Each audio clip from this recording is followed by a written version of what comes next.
What up? What up?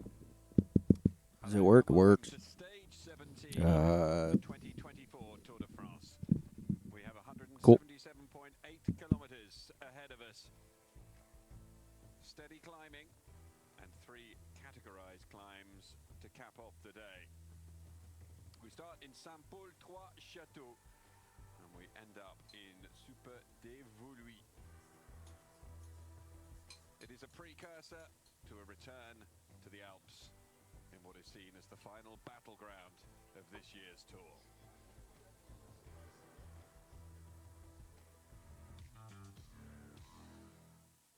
Before we look ahead though, let's look back to stage 16 and a quiet day for the Tour de France peloton between Grisson and Nîmes.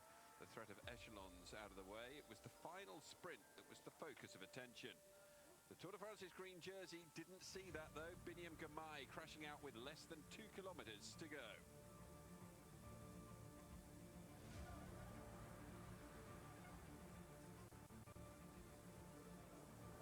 This is the last sprint stage, and then everybody get more excited and then try to do as much as they can in the front, and then I also try to be there.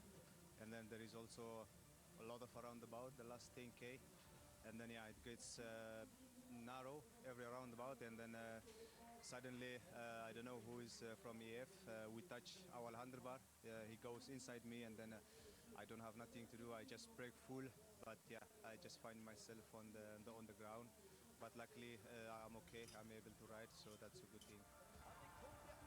The last kilometre was managed perfectly by Alpecin de Koenig's train. Hiding in the slipstream of Uno X, they popped up at the perfect moment to give Jasper Philipsen a third stage victory. In the last 200 metres, the Belgian never seemed to be threatened by the rest of the sprinters enough to put aside the frustration from the first week.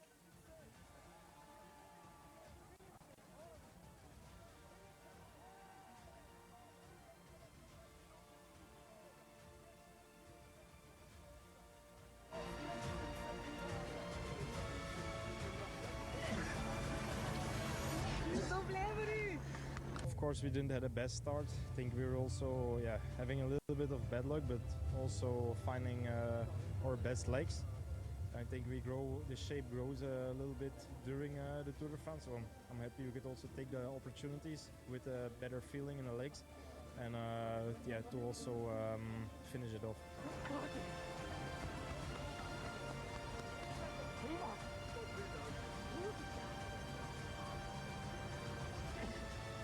I think we did really well as a team. We remained calm, and actually we could do exactly what we wanted to do, like we discussed in the meeting. So yeah, I'm really happy with the win.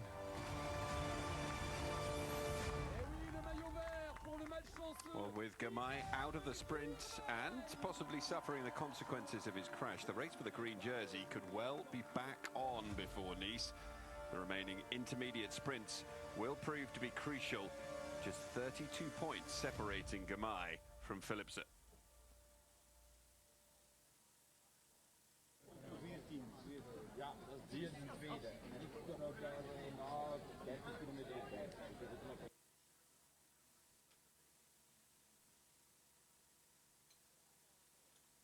All of the starters set for the day, but we're going to take one of our looks now inside the Tour de France and the VAR involved.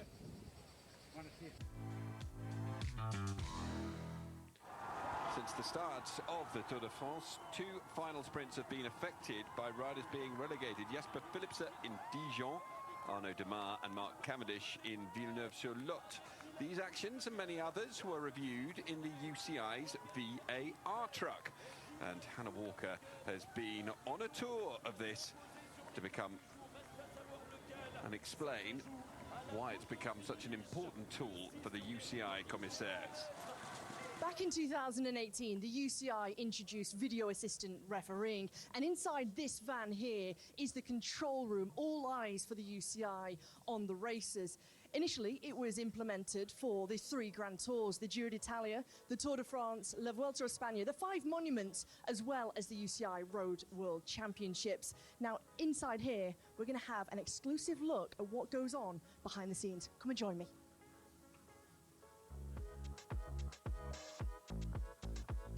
At the heart of the UCI VAR system during this Tour de France, it's Alan Kozigzart. He's the UCI TV support commissaire. The equipment available to the UCI TV support commissaire is similar to that of an OB van, an outside broadcasting van, but with some special adaptations, because here Alan is able to slow the footage down, he's able to zoom in, he's able to rewind to have another look at it, but he's also got the ability to record certain sequences if he needs to have another look at what's been going on during the race. So behind here, this is where all of the footage that is received is stored on these incredibly powerful servers. All of the stage is stored, and after the stage is finished, all of the footage will be reviewed either that evening or the morning of the next day's stage.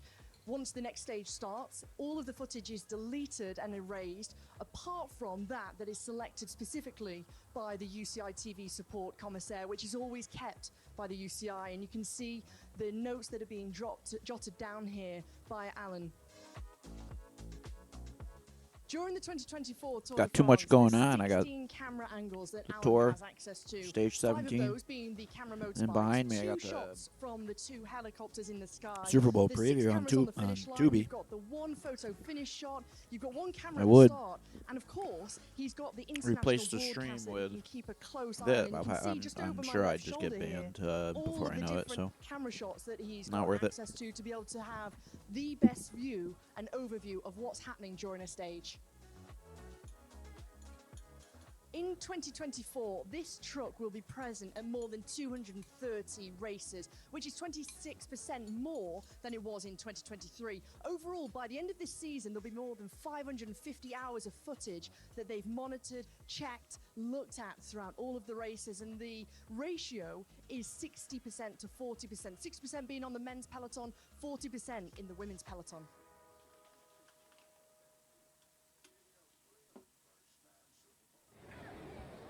Well, as ever, a really lovely little foray behind the scenes here to explain exactly what's taking place and what additional tools they have available to them.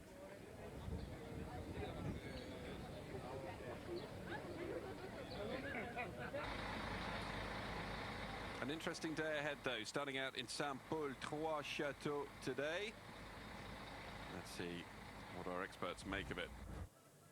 Stage 17, and we head into the pre-Alps. We're not too far away from Gap, 177 kilometers today, 2,800 meters of elevation, all packed within the last part of the day, and we end up at Super Duvoulin. Alberto, breakaway day, GC day, you know what the course is like at the back end. You've already reconned it. What are your thoughts on how today might end up? not bad. I think I like the cherry. we don't know in There's this just Tour no de sugar France. in it. But I think that it's a good day for the break. But the only thing that maybe can happen is that Vingegaard is at 3 minutes in GC, and the 3 climbs is in the last kilometers. It's not a big risk. Try to do something in the last part, and maybe this give more speed to the bands and can put in risk to the break. But normally is a good day for the break. Is it going to be a day for the break, Adam? What are your thoughts? Because it has been so difficult to call. You're more along the lines of maybe a GC day, perhaps? I think GC day, yeah. Right. I think the breakaway is going to take so long to go today that the further they get towards the climbs, the GC teams will start to take it up. And I also think the GC teams have further down, 6th, 7th, 8th place, they'll start to get interested a little bit, maybe try and move up. So I think that's something. But I think those last 2 climbs, they suit Tadej Pogačar. Now, I think if he doesn't have to ride for much of the day, that team is going to be willing then to think Tadej can win another stage. And if you look at tomorrow is a real sort of breakaway day, I'd say, more than today. So I think today, great chance for Tadej Pogačar, and it suits him down to the ground. Super steep on that second to last climb. So I think it'll go GC day. Although the only rider that I think will do really well on today's stage, if he gets in the break, is Carapaz. Yep. Suits him as well, very well. And you noticed he peeled off early, dropped off at about 6 or 7 Ks to go. That's an indicator that EF are definitely going to go for the break. Well, let's have a look exactly what is on the menu for stage 17 today.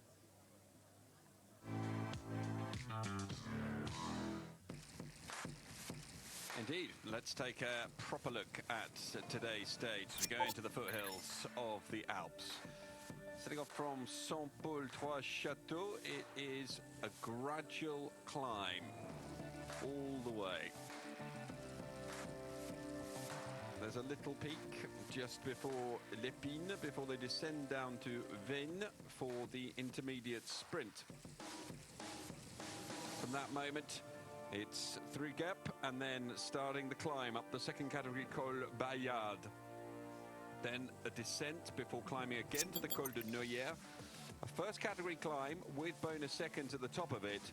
A swift little false flat before climbing again to Super d'Evoluy. That is a third category climb at the end of the stage. 177.8 kilometers in total. And as we have just heard there from Adam, not necessarily one for the breakaway that many thought it was going to be.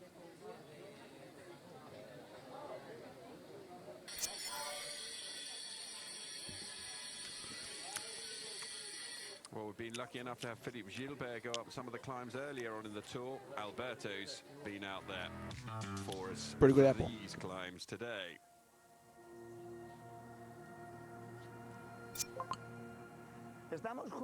We're about to go up the Col de Noyer. A 7.5 kilometer climb, an average gradient of 8.1%. The last 2 kilometers the hardest, averaging around 10% and in a very open area. Let's take a look at the first section, which isn't as hard, fairly enclosed. Let's go.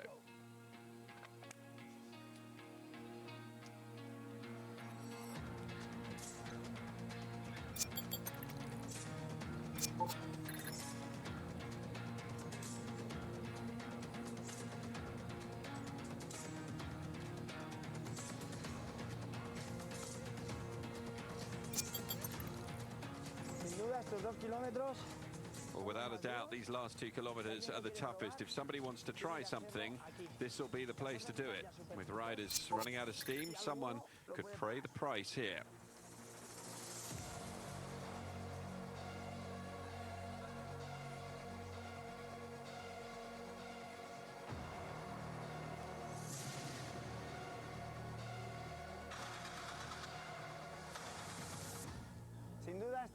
Well, this will be the biggest test of the day. The Col de Noyer with a tough ending, but it won't be at the end of the stage. There's now a fast descent, which could be dangerous in certain parts, followed by the Super d'Evoluy. Let's take a look.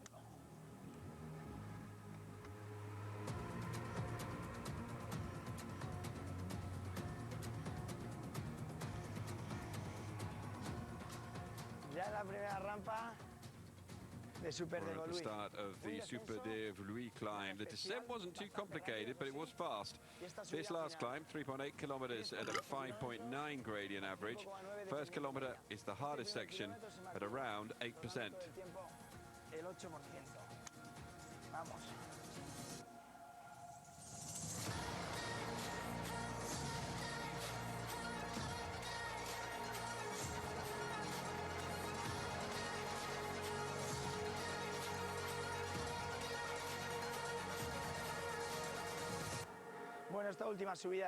Well, this last climb of Super d'Evoluy is nothing exceptional, but be careful, because sometimes these climbs are the most dangerous.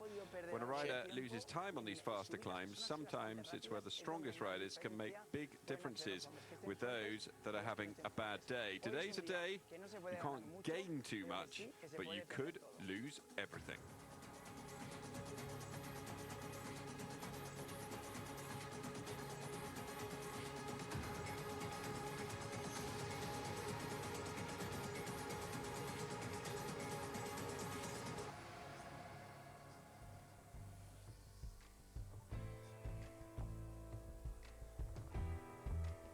Total Energy yesterday had Thomas Gachinard, the man who was involved in the thankless task of being in the breakaway on his own.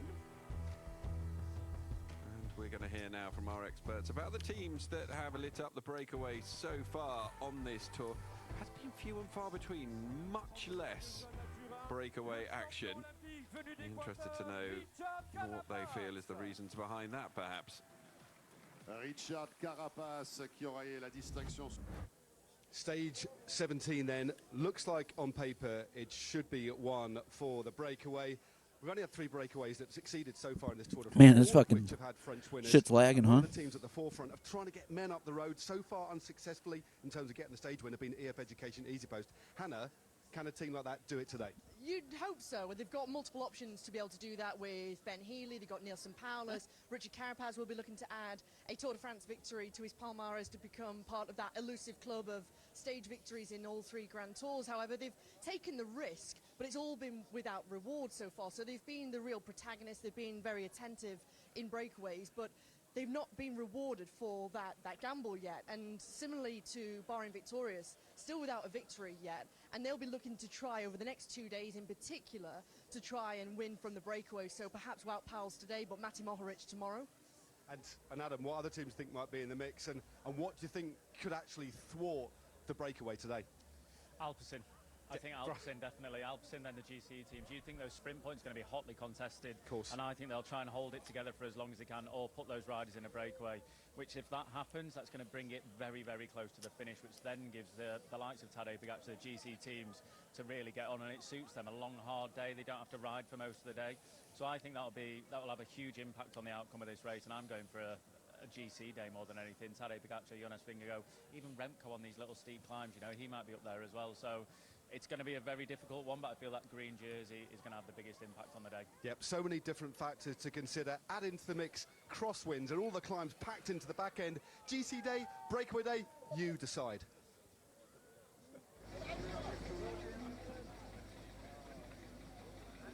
So our experts are rather sitting on the fence about what they think is going to happen today.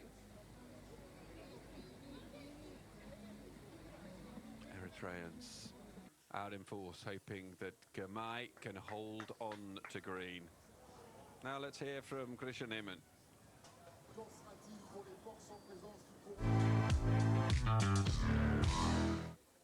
We are in the 3rd week of the Tour de France.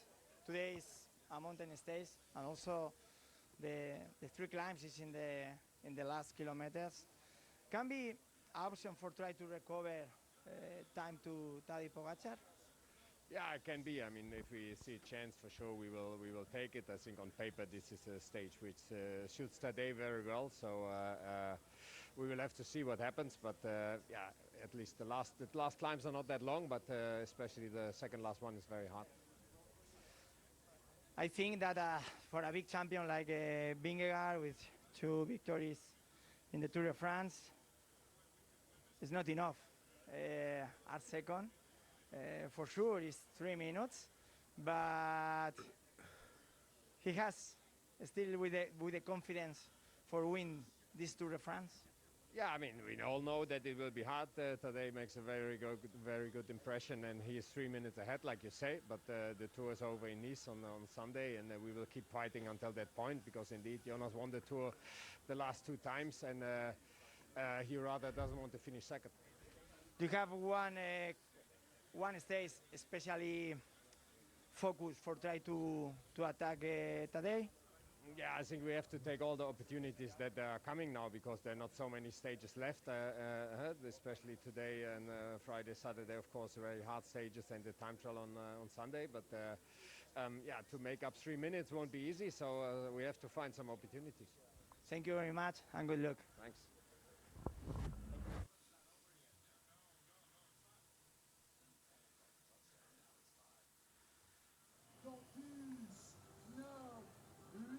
The final countdown into the départ fictif from Saint-Paul-Trois-Châteaux.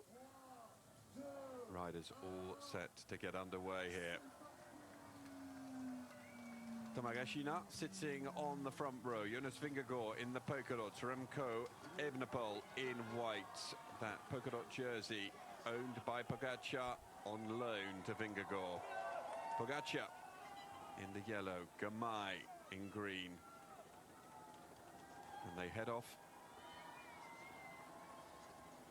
on the gradual climb, which will see them up to Vaucluse, Roson and Moidon. And just how fast is the breakaway going to be?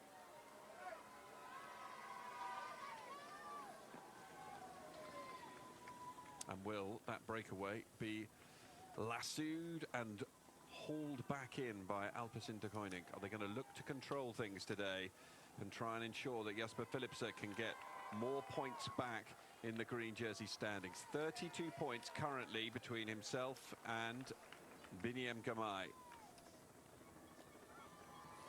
So the green jersey battle is very much back on.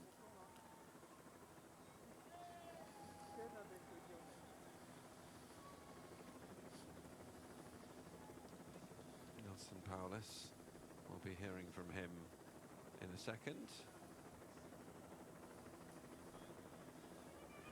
Nielsen Paulus, it goes without saying that EF Education Easy Post have been one of the most animating teams in this Tour de France, but you've taken the risk, but it's been without reward so far.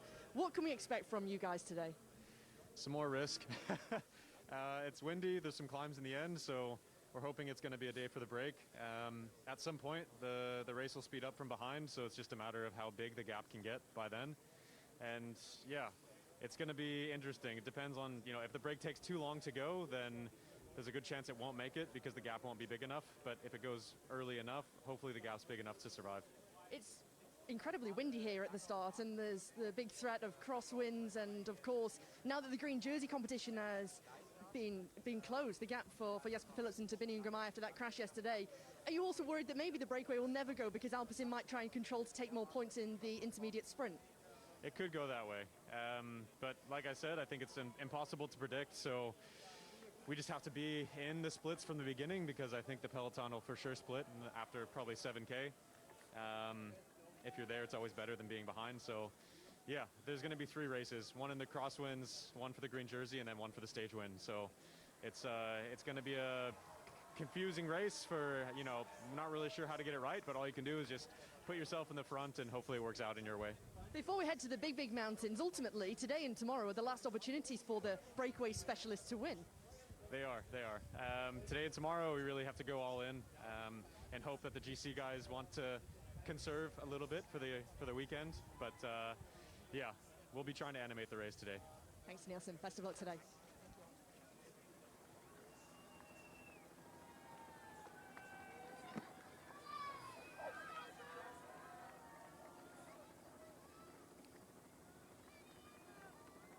As a consequence, definitely going to be a nervous start today.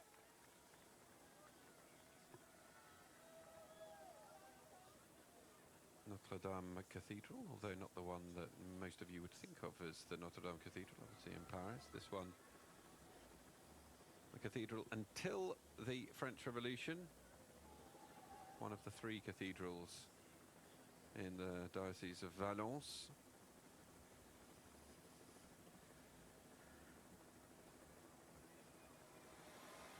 As we rejoin the back of the peloton.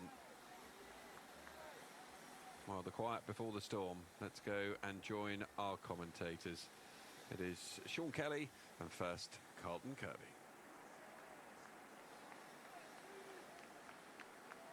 Welcome everybody. There's a little bit of a breeze up, as you can see, maybe intensifying on a busy day. Stage 17 of the Tour de France. And if it was a breeze, then it may well be one that could knock us off a bike. Let's wait and see later on today, shall we? If the weather's unpredictable, then so is the way that this stage may indeed open up. Detailed as a mountain stage, and it very much looks like that towards the end. Difficult finale, one for a climbing puncher, and almost ideally suited, it seems, to Tadej Pogačar. The problem is, for him and just about anybody else that wants to get something out of the day, is there are so many teams who are running out of options to show themselves, to show their hand. And breakaway men in particular will have looked at the possibility of today, and indeed to Barcelonette tomorrow on stage 18 before the very high Alps welcome us. Well, welcome to you on a day where the temperatures are likely to be hovering at around about 28 Celsius. That's about all we know today, because we're just about to get ourselves in the thick of it with what looks like an extraordinarily busy start. Just look at the peloton. It is almost wider than it is long at the moment. That is an indication of just how many riders believe that they can get something out of the day. They will have team orders as well. It's going to be busy, that's for sure, with an intermediate sprint now of magnified importance after Biniam Girmay's crash yesterday. What do you think? Well, let's find out what the stars think.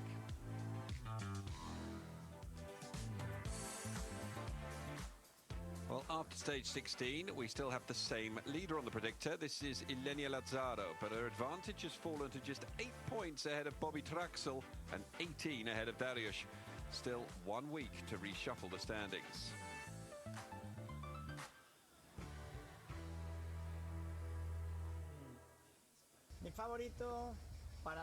My favourite for today's stage, as Alberto, is Tadej Pogacar. It's true that we can expect lots of different scenarios, that the riders are certainly really going to want the breakaway to make it until the finish, considering how much they're suffering on this tour. But I think the race could be fast, and at some point the GC contenders are going to fight for the stage victory. With the speed that Tadej has, for me, he's the #1 favourite.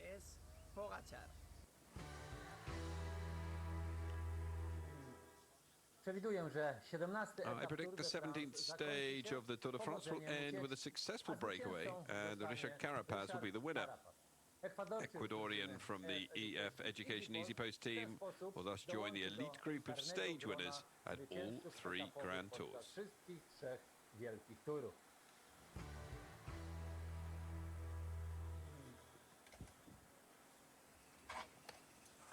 Morgen gaat het de vroege vlucht halen. We gaan een strijd zien. Today, the early breakaway will make it. We'll see a battle at the start. It'll be fast, but in the end, we will have a winner from the leading group, and the winner will be Ben Healy. No, Dad, it's really Carapaz. Nee, ik heb erover nagedacht. No, Carapaz, I've thought about it. It'll be someone from EF. It'll be the Irishman, Ben Healy. Well, our leader, Ilenia, is going for Carapaz, as well as Anders Milke and our presenter, Ola Chenouille. Steve Chanel believes in Oye Lashkano, whilst Jens Vogt picks Magnus Cort Nielsen. Who's going to be right? As you can see from the predictor, it's a pretty tough choice today. Looks like many think it's going to be a breakaway, and it would be wonderful if the Irishman Ben Healy gets just reward for what has been an extraordinarily busy race, both for him and indeed for EF Education Easy Post. If it's not Healy, will it be Carapaz? Well, there's an awful lot of riders out there who have an option today. Lotto Destiny, we're just on the team radio a few moments ago saying that reports deep into the course say that it is incredibly windy, and indeed is the windiest it has been for the entire race. Well, we've had a lack of a gust, I think, but there was a storm, I'm afraid, just blew up around the green jersey yesterday. Sean Kelly, it's a very narrow margin in the points classification. Now, you indicated yourself yesterday that anything can happen in this game, and it duly did happen to Biniam Girmay. 32 points between himself and Jasper Philipsen, magnifying the importance, of course, of the intermediate sprint today. Yes, it was a real disappointer for Girmay yesterday in that final, coming down and of course not being able to contest the sprint. And yeah, we did hear he had a pre-race interview and he said he was quite relaxed, and I just mentioned, you know, when you're getting into the final week of the race, the final big sprint as well, when you're comfortable in the green jersey, you're always concerned about those crashes and, you know, losing the opportunity to pick up some points at the finish, and that was what happened to Bini yesterday. And yeah, it's all back now with only 32 points to Philipsen, so the intermediate sprints are going to be important, and that'll be an interesting one today. But it's a long ways into the stage. You know, will they want to control the team of Albus in the Koenig? I'm not sure, but still, you know, Philipsen can move with the brakes and he can just go with the moves a lot, and Girmay has to match that, of course.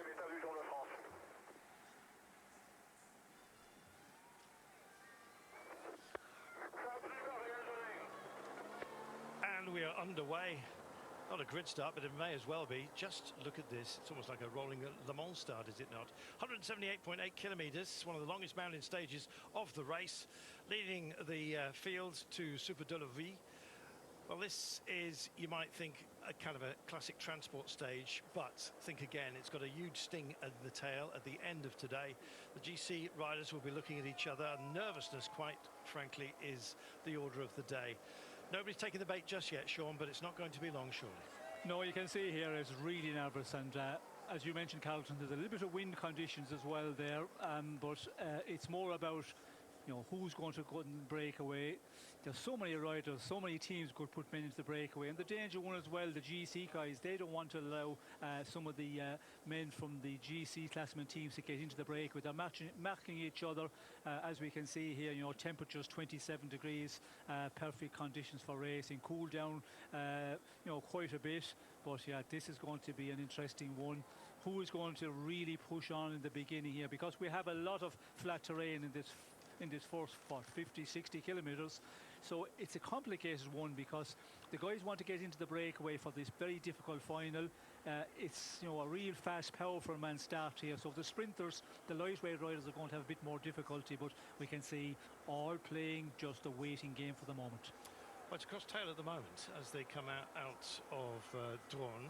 We're going to be heading in a southeasterly direction for possibly just a few kilometres, actually, a handful of them. But with that wind blowing at 20 kilometres per hour, we are now getting reports of from due north. It makes for a crosswind for much of the day. In fact, it may well knock them back a little bit once we get to the climbs and the transition between Col Bayard and Col de Noyer. But let's wait and see, shall we? It does twist indeed like the usual serpent, the twisty, windy road up to Super Devoli.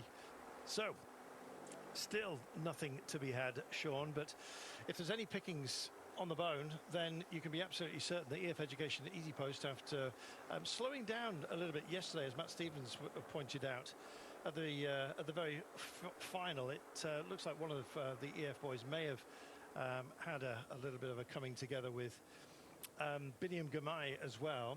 No foul, no favour there, and certainly anything but as far as Biniam Gamay was concerned. That's a narrowed margin. But the margins really today are between whether it's going to be a GC day or one for the breakaway. And we're not sparing the horses either, Sean. Just look at the pace. I know that the tailwind momentarily is helping us before we take a left-hand turn, but we're not hanging about here. No, we're certainly not hanging about, and you can see there's a big mix of teams here and riders on the front. The GC teams want to be in the front because they are just playing it careful in the first number of kilometres. See what the action will be, see what teams and what riders are going in the breakaway. And this could be a real big one as well. That is the danger. It could be, you know, a 20-man breakaway. So you need to be careful. The GC guys, you know, if Visma have a man in there, well then, you know, Team Emirates as well, UAE, they might want to put a rider in there. So they're watching each other, and also you have that mishmash of teams who want to be in the breakaway. And yeah, this could go on for a long time before the breakaway gets away. We could get into the final and maybe no breakaway at all. And as we're hearing, yeah, some of the prediction is for the big riders, the ones who are fighting to win this race could be up here in the final. So that will be seen now in the next 20, 30 kilometres will tell a lot if a breakaway is allowed to get away. We'll get that feeling. Let's hear from Adam Blythe. He's with Philippe Roudout. I'm here next to the Alpecin car with the director, Christophe. Christophe, an important day today for the green jersey. Yes, indeed, but intermediate is rather far in the stage already, so we have to see how the start evolves and what is possible for us, because it's not easy with the wind. Yeah, we have to see. It's a tricky thing today. And do you think you will try to control it like a sprint day for the bonus points, or will you try to put Jasper in the breakaway? Oh, Jasper in the breakaway, I think it's wishful thinking in the end, but when we can do something, we will try to take a chance, but we are not alone here. And how do you think Wanty will approach this stage? They'll just be following Jasper, or do you think they will try to control to get more points also? I think they don't take the risk and they will try and control Jasper. That's what I think. But in the end, you don't know, and it's also a matter of the wind, the echelons, the legs. We will see. And the last question: which do you prefer on Mathieu van der Poel, white shorts or black shorts? As long as the legs in the shorts are good, it's fine for me. Thank you. Good luck. That was a very nice answer. Well, he had the legs yesterday, Sean. Yes, he had, and he did, you know, the perfect dream lead out again. And when you look at that sprint as well, you know, they just came at the right time, appeared with two teammates for Philipsen, and just gave him that lead out when he's dropped off at that point, well then we see so difficult to beat and won comfortably yesterday. We're going to be taking a turn in a few moments' time at Suze-la-Rousse. While we're here, John, beautiful Christmas cake of a chateau here. Yeah, it really is. It's a medieval fortress built out on that rocky promontory, and we've been going past some absolutely stunning chateaux and former towers that have fallen into a bit of disrepair, but these are well preserved, and yeah, they're grand.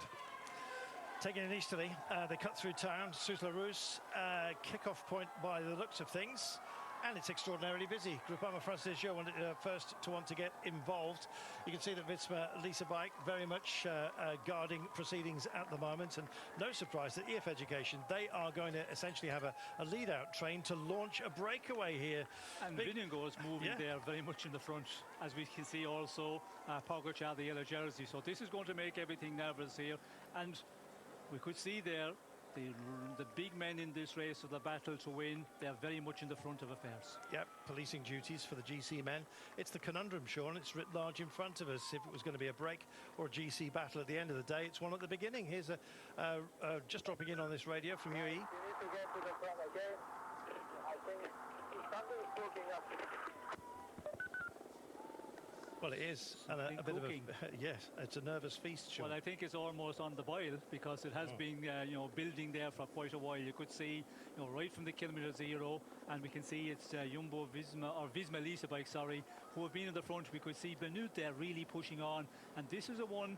If they try and make this stage difficult, something maybe a lot of people are not expecting, but they could try and do it. But the wind conditions as well, as we can see, that's what's causing to make it real nervous here.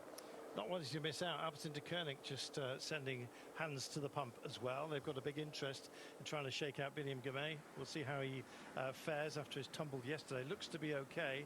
Bruno Amerai is struggling at the back. If you've tailed off, Sean, you're going to be in trouble. You're taking the wind into your nose here. Yes, well, we can see a number of riders. Lysenko there from Astana, Kazakhstan team there. And if you're on the rear, it's not the place to be. As we can see here, looking around the teams that want to keep their leader to the front, a lot of men start appearing here. Yeah, we can see 35 kilometers per hour at the moment the wind is, and that is causing to be real nervous here. And we can see Healy there just trying to stay in the front, and there's a lot of riders real nervous here. And this is going to be an interesting one.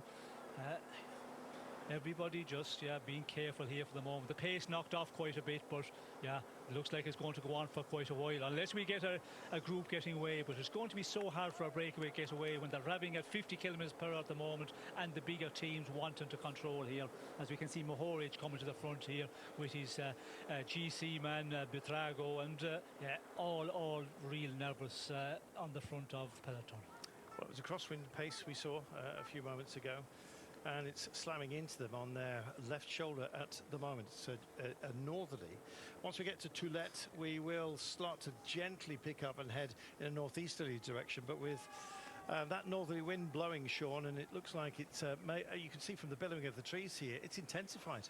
Yes, well, you can see the peloton as well, the front end of the peloton keeping over to the right hand side. That tells the wind is coming across from the left, and they keep to the right because they do not want to give a lot of riders shelter. They just give the riders from their team enough protection, so ride at that point on the road and really just stretch the peloton out. That's what we're seeing here. And at the moment Gaviria is the one looking around, but looking and waiting for the moment, but everybody is real nervous here. Sean, there'll be no complaints, I don't think, if Albertson de Koenig and Jasper Philipsen want to get involved in the deeper story of today. But it's a big task indeed to snaffle any sprinters' points. With this sort of pace, it's going to be extremely wearing, and we don't hit the intermediate sprint until we've completed over 114 kilometres of racing. At this pace, that's going to be a nightmare.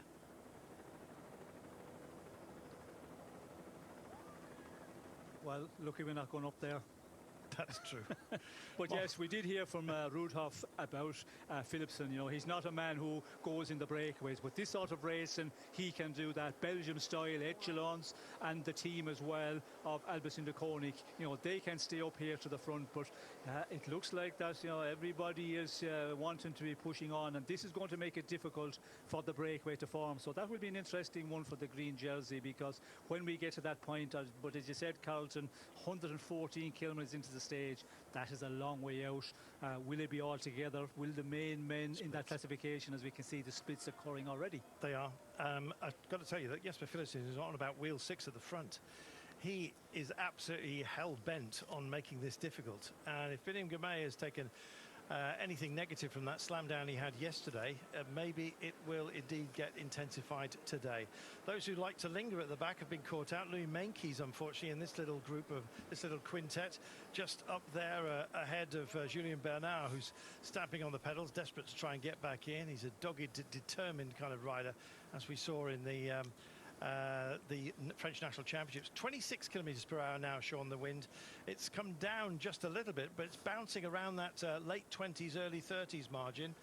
This is huge. Yes, and we can see it's causing huge damage here. We can see Total Energies there. 5 riders are making an echelon on their own here, just the riders all over on the right-hand side of the road. And this is a difficult one, you know, for a team to do that. And we can see the damage is doing splits everywhere. And yeah, the front of the peloton, this is another day where, you know, you're going to be nervous as a GC man. If you're up there, you're leading the race, or you're in second or third position or fourth position, whatever the case is, you're always concerned about those days, because, you know, there's a lot of risk here, a lot of fighting to be in the front, and the crashes is always a concern here when you get into, you know, the very late part of the race, the final week.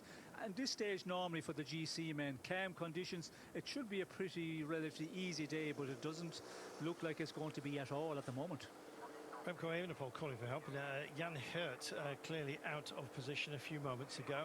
Been searching for the white jersey. I haven't had a handle on it just yet, but William Gamay is there, Sean, in about wheel 20. You can just see the green jersey over to the right-hand side of the road, as most riders are. But nonetheless, in that sort of spying role, just keeping very close tabs on Jesper Philipsen. No surprise there.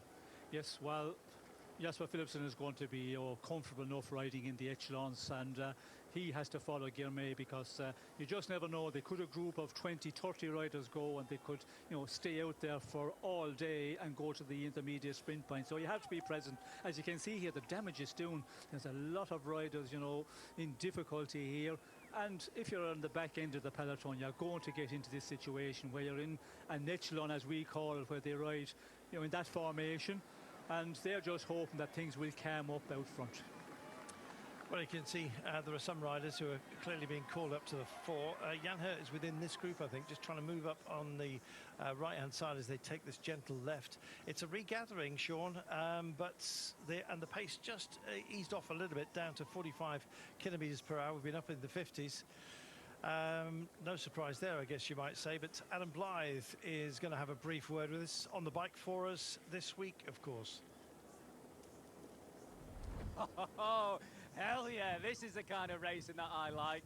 Cross rins right from the start. We're just behind a group that has got most of Direct Energy's riders in. There's loads of them in there. One of the quick step riders. I should put some salt in it.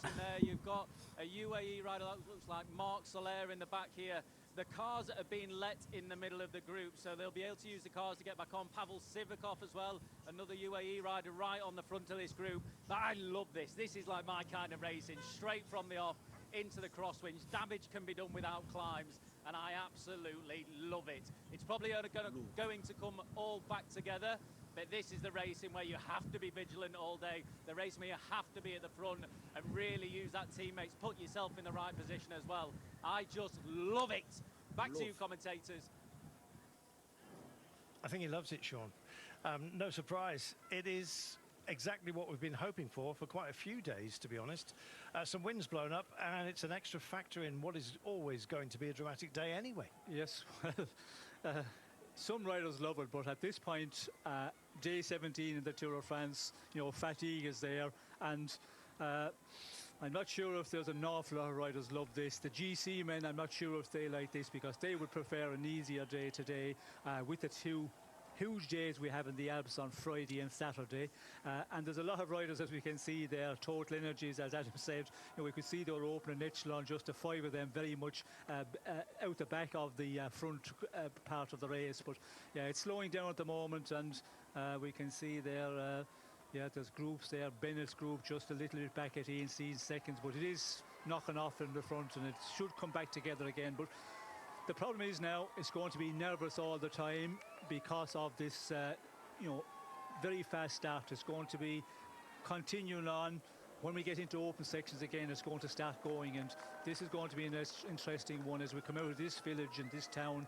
Will it all start off again, and we can see the riders here struggling on the rear. And those are the riders I was just talking about. The guys who have the big legs, you can feel that toxin in there. This is not what you want at all at the start of a stage. Absolutely not. Here's the aforementioned Louis Menkes as part of this group. And yeah, out of position. There. Sivakov. Yeah, a few others. Sean, this is not what you need, hardly ideal. Kevin Vauquelin as part of this group as well, winner of stage 2. Yo! Caught out of position. And on Christian Eiking, there's a few people talking about X today, assuming that they would have some kind of option. But goodness me, Sean, if you're in this group, this is a tired, fatiguing place to be at a moment like Lo-fi? this. Well, the only thing you can do for is the play follow. a little bit, and hopefully it closes down out front, and it gets back together again. We see riders there, 2 from UAE. It's Soler and Sivakov. That's not where they need to be, because you need to be more to the front. But the riders, some do not like this, and yeah, Bennett also there, sprinter. You'd expect him to be up there. But if you sit How too is far your back, Sunday going? And you're way down the back of the peloton, you're going to get caught out. And this is going to be come back together. The riders that missed it, they're going to be really nervous trying to get to the front and be in the top 20 riders here. And this is going to be the washing machine effect, as we hear about for a long time. And will they have a breakaway at this speed? It's going to be very difficult for a breakaway to form.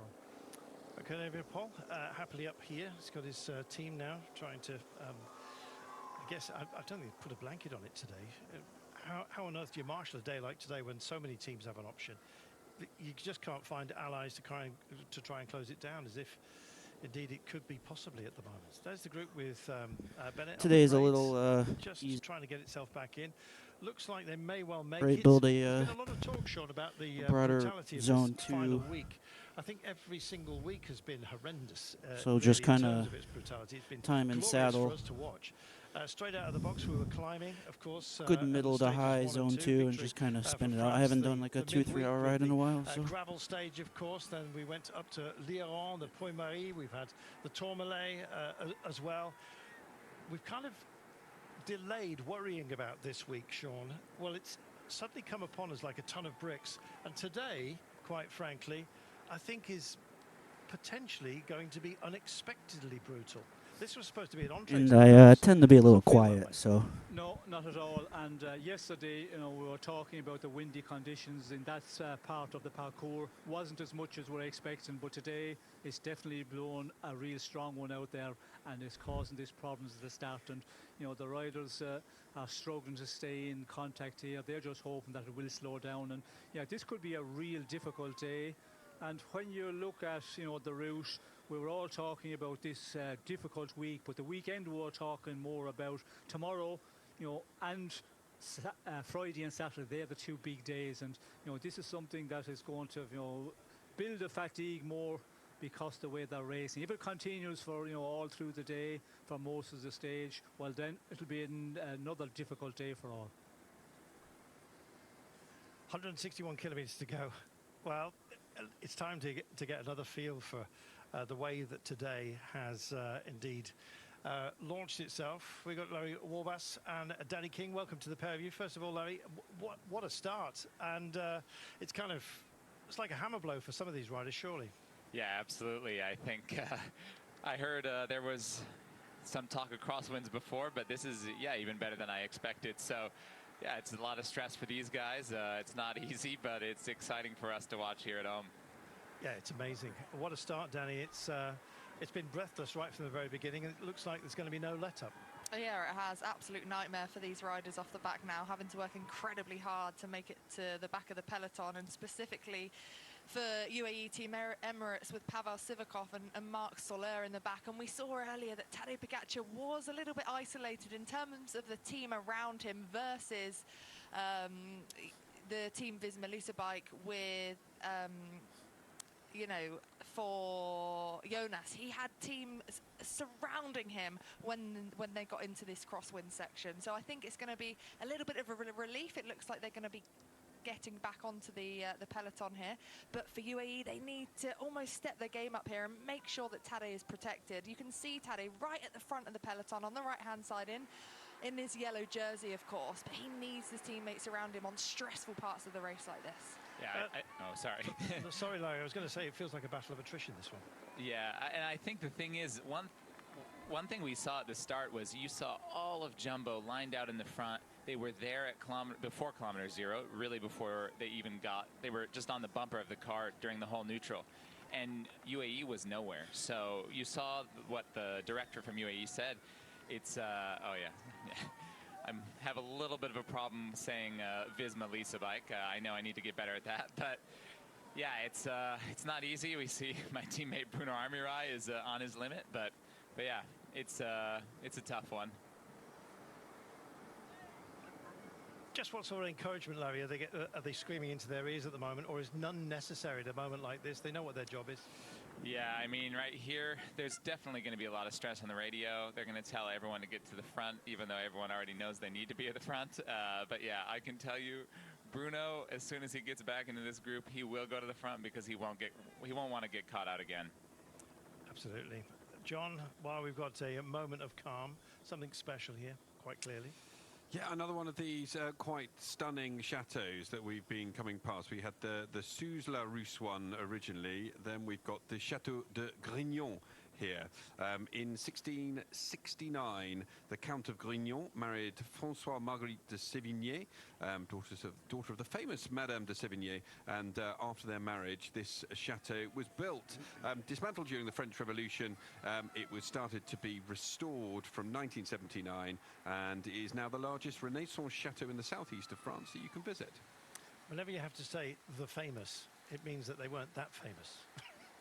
It means that they were probably famous in France, but we don't know that much about them. That's what I've learned from the way that they've written, yes. Oh, right. Well, thank you. The famous Elvis Presley. You'd never have to say it, would you? But no. Mind you, we would never put the famous in front of Sean Kelly either. Sean, a little bit of a hiatus. We've got a little bit of tree cover here, but would knowledge of the course today, and indeed these open spaces where indeed the wind will play a big factor, have a huge impact today? I don't think we're expecting that much wind, and now we've got it. Yes, and we can see Jumbo-Visma are looking like they want to make this race real difficult, and you know, we heard from Danny there, the team on the front at the very beginning. There's a bit of intent here, make it as difficult as possible, and the wind is really helping them. You could see there at the back of the peloton there, Niels Pollitt, he just went to the back of the peloton, and that just tells the effort he was making for the yellow jersey, Pogacar, because he's struggling a bit. Otherwise, he'd not be back there. And you know, this is going to be really important now that you can stay in the front depending on the wind conditions. And as you say, Carlton, if you know those roads very well, you know when the open sections are coming up, then you can make that effort to be in the very front in the top 20 riders. But yeah, they're all getting the call on the radio here. Okay guys, you have to stay in the front, you have to stay in the top 20, look after our team leader, keep him there. That will be constant coming through the earpiece. Just looking at the flags here, they really are cracking on their masts, I have to say, on their staffs. It really is quite an intense wind. Just going to rejoin our wider cycling fraternity in a few moments' time. As we knocking the grapes off. Talk to John about the wine later. Welcome back. Those of you who've been away, if you'd like to avoid that fate, don't forget, if you'd like to avoid the ads, you can subscribe to Discovery Plus. And to be honest, it's been a regathering at the moment, but it just feels like a gathering before yet another storm. We're in a got some of the dappled intermediate shade here of the plane trees, but it's plain and simple that today is going to be a huge one. Danny, nerves apart from anything else, that can have an impact on just wearing down your mental as well as the physical ardours of today. Yeah, of course it does. And these riders are not only going to be physically fatigued, but also mentally fatigued. This Tour de France has been absolutely brutal throughout, very unpredictable. We've only had breakaways on the first opening weekend. We looked at today's stage as being one for the breakaway on paper, with the terrain that we've got, very back-ended, a flat, slightly uphill start. But now, with this stress of the crosswinds that these riders face, mean that that could even neutralise a break going, because naturally all of these teams are going to have the DSs in the car on the radio saying, make sure you're attentive, make sure you're at the front, and naturally that will sustain the pace in the peloton very, very high. So yeah, it's been such a tough Tour de France. We heard from Grisha Nierman in the breakaway, going back to Visma and how strong they're looking on a day like today. And where they can take time, they are not going to go down without a fight. They're not just going to roll over. Jonas Vingegaard is here to win the Tour de France. He's not just going to go into defence mode. And this is a way that they can do that. And that is obvious by the intent to which they're riding today. Present at the front, all around Jonas. They haven't stepped out of the top 10 already. So we don't have exposed sections after around 30 kilometres of the start of today's stage, but it's been brilliant to see so far how savage it's been. Absolutely savage. Larry, you'll be very much in touch with the mood of your teammates. We saw Sam Bennett just caught out of position a short while ago. I forgot how tedious these This is one of these those damn rides are.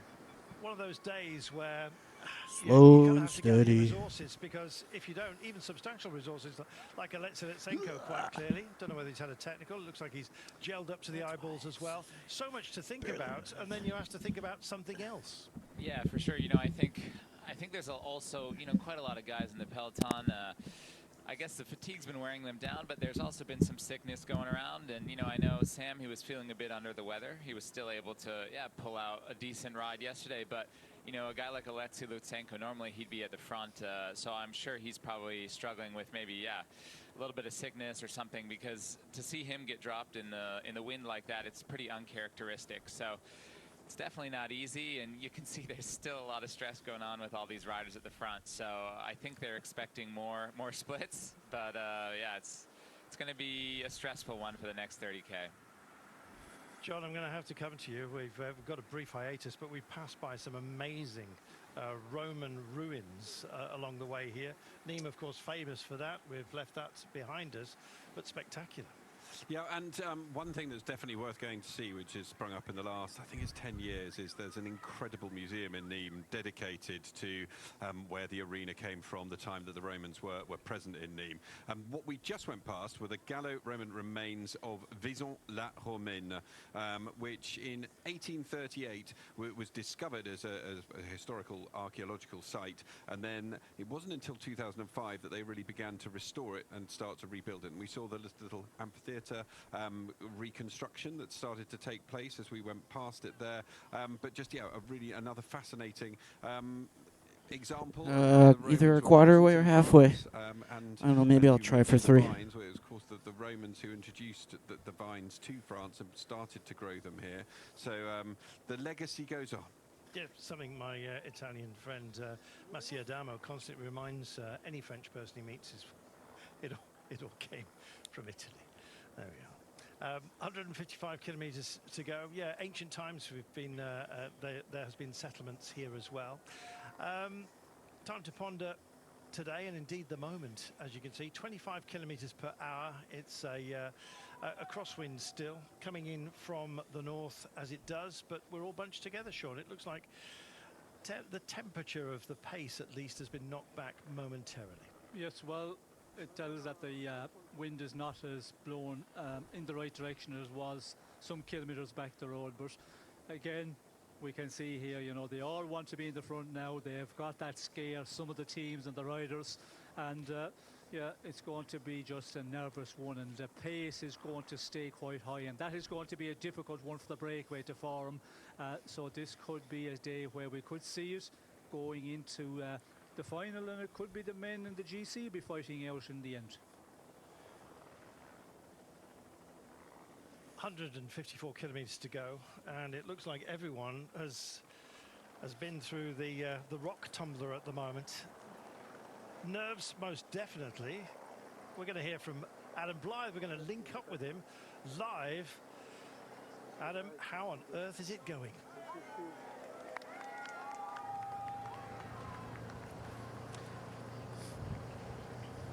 It is going well, Carlton. Thank you very much. I'm just behind the peloton. As you can see, it's going nice and steady now, but a very, very hectic start, which I loved. Yeah, you look like you're cooking in your Napa black motorcycle jacket. I saw it was unzipped yesterday. Temperatures today, do we need to worry?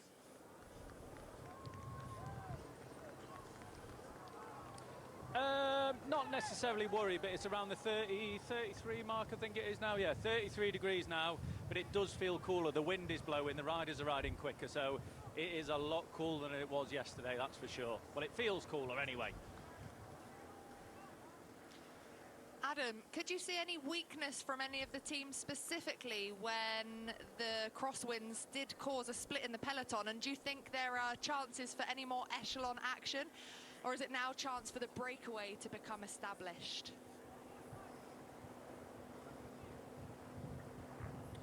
It is going to depend. There's so much stress out there now. You can see how compact it is within the peloton. And when it's like this, it only takes one team, but that one team doesn't want to be the first one that starts it.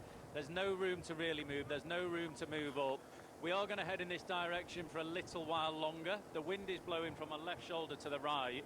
And yeah, it is very windy, but I just can't see anything happening with everyone being so vigilant. I think the attacks will start, but even if a small group goes away now with attacking riders in, it's not going to get very far in this crosswind. There's going to be a lot of riders that want to go with it just in case of that split. And I think that will neutralise this group completely for quite a while. Adam, I have a question for you. I heard you weren't going to wear a shirt today on the moto, so I see you're wearing a jacket and you're pretty well covered up. What was that choice down to?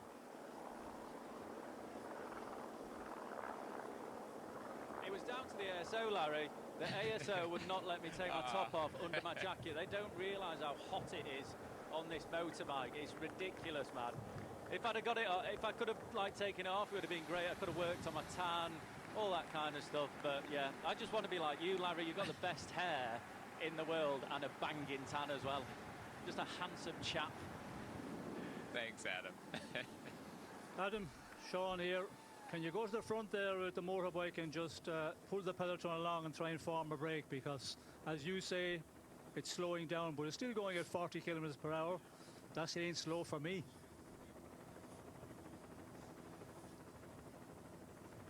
It is slow, Sean. You can see riders at the back just chilling. And we were going along before in the crosswinds, probably about 65, 70 k's an hour.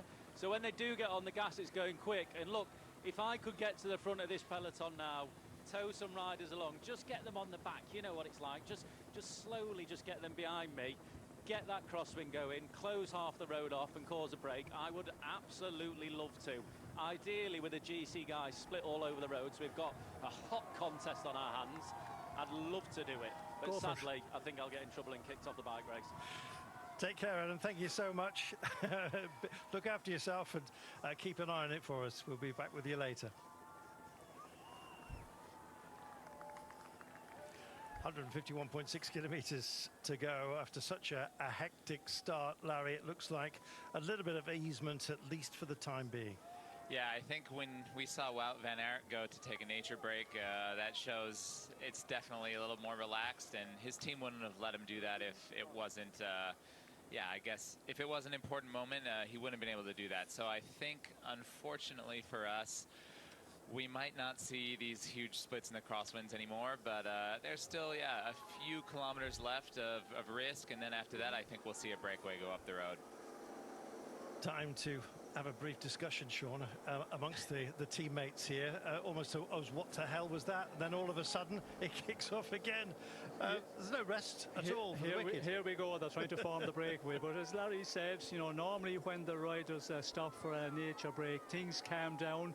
But I think that's going out the window slowly, and we did hear on the stage in Troyes when Pogacar stopped in between the gravel sections, there were attacks, which is a bit normal on that stage, but here again, you know, you're taking big risks to do that. And I ask myself a lot of the time, when you see the race is so nervous up front and you see those riders stopping, they must be feeling really good and they're not under pressure at all because they feel they can get back in easy, or they're taking a huge risk. Danny, Onno de Lee came up there and basically gave the get-go. Come on, let's do it. It's now. Yeah, he did, and I did spot a Alpecin rider, so I'm wondering if that's Philipsen looking to be in the break today, of course, to take those intermediate sprint points. Biniam Girmay should be glued to his back wheel, so once we get a closer shot, we'll be able to see the riders fighting for this breakaway today. Geraint Thomas up front, Larry, whenever he's in the mood, and you never quite know. He's had a rough time of things with Ineos Grenadiers, a paucity of results for them.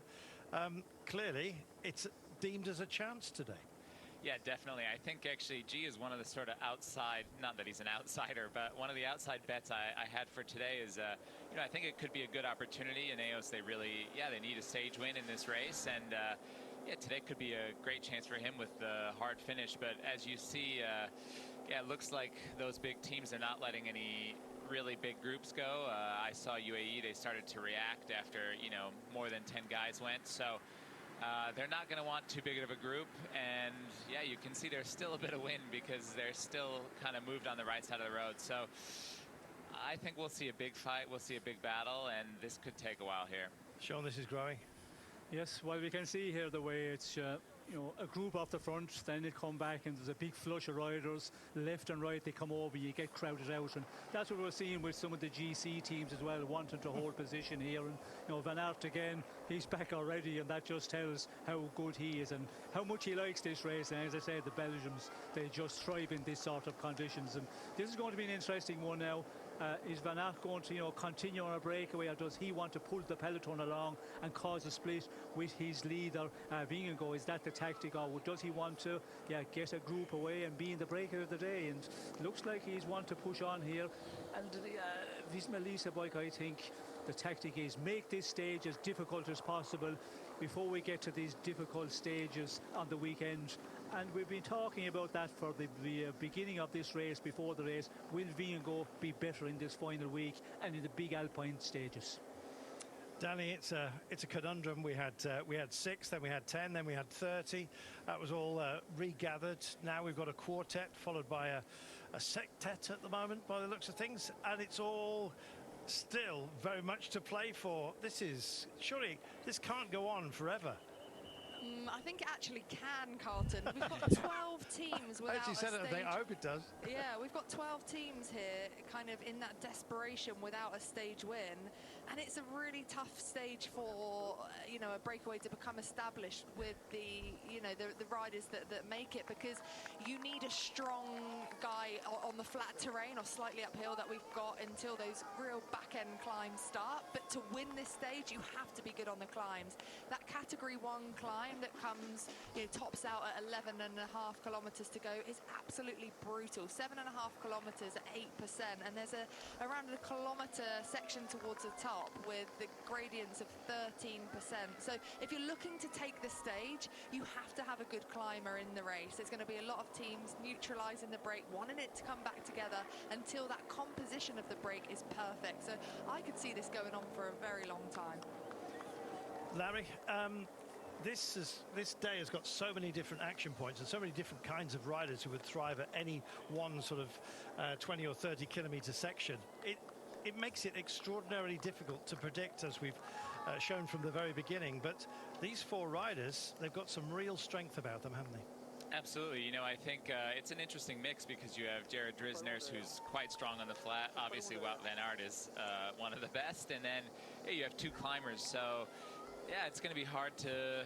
It'll be hard to pull them back. But, you know, I could see some guys bridging up. And if these guys stay away, it'll be hard to pick the winner. Oh, No relaxation at all, despite the fact we're in the high ground here. This is a holiday destination, as you can possibly tell, into the high mountains. Thrives in different parts of the season. Well, right now we're epicenter of the cycling season, and it seems as well in a crucible of activity downstairs. 2 trying to bridge. It's almost desperation form at the moment. 6 would be a very, very good number. Is that Healy trying to come across here, Sean? If it is, that would have been most predictable. Sean leaning to one side, trying to look around the riders here. You're not in the back car, Sean, but I know what you mean. Yes, it is Healy, but I'm afraid for these 4 riders here, it's going to be a difficult one. The moment we get an open section again and the peloton really pushes on, the gap of 15 seconds, 20 seconds will close down very, very quickly, and the peloton is going to stay nervous for a long time because of what they've went through in the earlier part. The wind blowing here, that nervousness in the front of the peloton, all of that is going to keep the peloton going at a strong pace. So I'm not sure if this move will be able to stick, and when we get out of town here, it'll be interesting to see, if there's an open section, well then it will be closed down in a matter of 2 or 3 kilometres if they push on in the front of the peloton.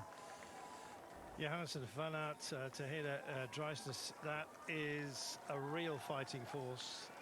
Johannesson, many people's pick for a breakaway day, with the powerhouse that is Wout van Aert in there as well. Howard Tejeda, who we know can take on some real tests when the ground kicks up. As a quartet, Sean, it's kind of got all the elements that you'd look for on a day like this. Yes, normally on a day where it would be a battle to get into the break, or there'd be a lot of fighting in the earlier part, and then you get into the terrain maybe where it gets a bit more difficult and you get a strong group of riders, 4 riders out in front like we have here. But for the moment, yeah, it's going to be a really interesting one. We're getting into more of a shelter area, of course, so we could see the peloton maybe knocking it off a bit, but when you look at the back of the peloton here for the moment, it's still going up front and the wind is still blowing, as we can see there. So all of those things, and there's a lot of teams here I think as well, they'll be getting the call now with 4 riders out in front. Okay guys, you cannot allow these guys to get 30 or 40 seconds, because then it might calm in the front of the peloton, and we have to be in the breakaway today. Danny, when do we believe in a breakaway? I mean, looking at how this Tour de France has gone so far, I think, it's hard to believe at all, isn't it? We've got the battle between the 2 riders going for the green jersey with Biniam Girmay and Jasper Philipsen. Will they try and control things, as we get closer and closer to that sprint point? So, I mean, you've got to believe at some point, haven't you? And as I said before, on paper, this is a day for a breakaway. So I'm personally really, really hoping a breakaway does become established and we see 2 battles on the road, one for the stage win and one for those, maybe the GC riders behind, if they look to, specifically at Visma Lease bike to try and take time somewhere. But I just don't think the final is hard enough for that. So let's hope that Visma and UAE let a break go today. Sure, was that Gaviria trying to get over? Yes, it was. He got pretty close, but the legs, I think, are just giving out there. And we could see, he was on the radio. He said, yeah, done, finito. No more power. But yeah, this is one we can see the front of the peloton. There's still action there. And 10 seconds.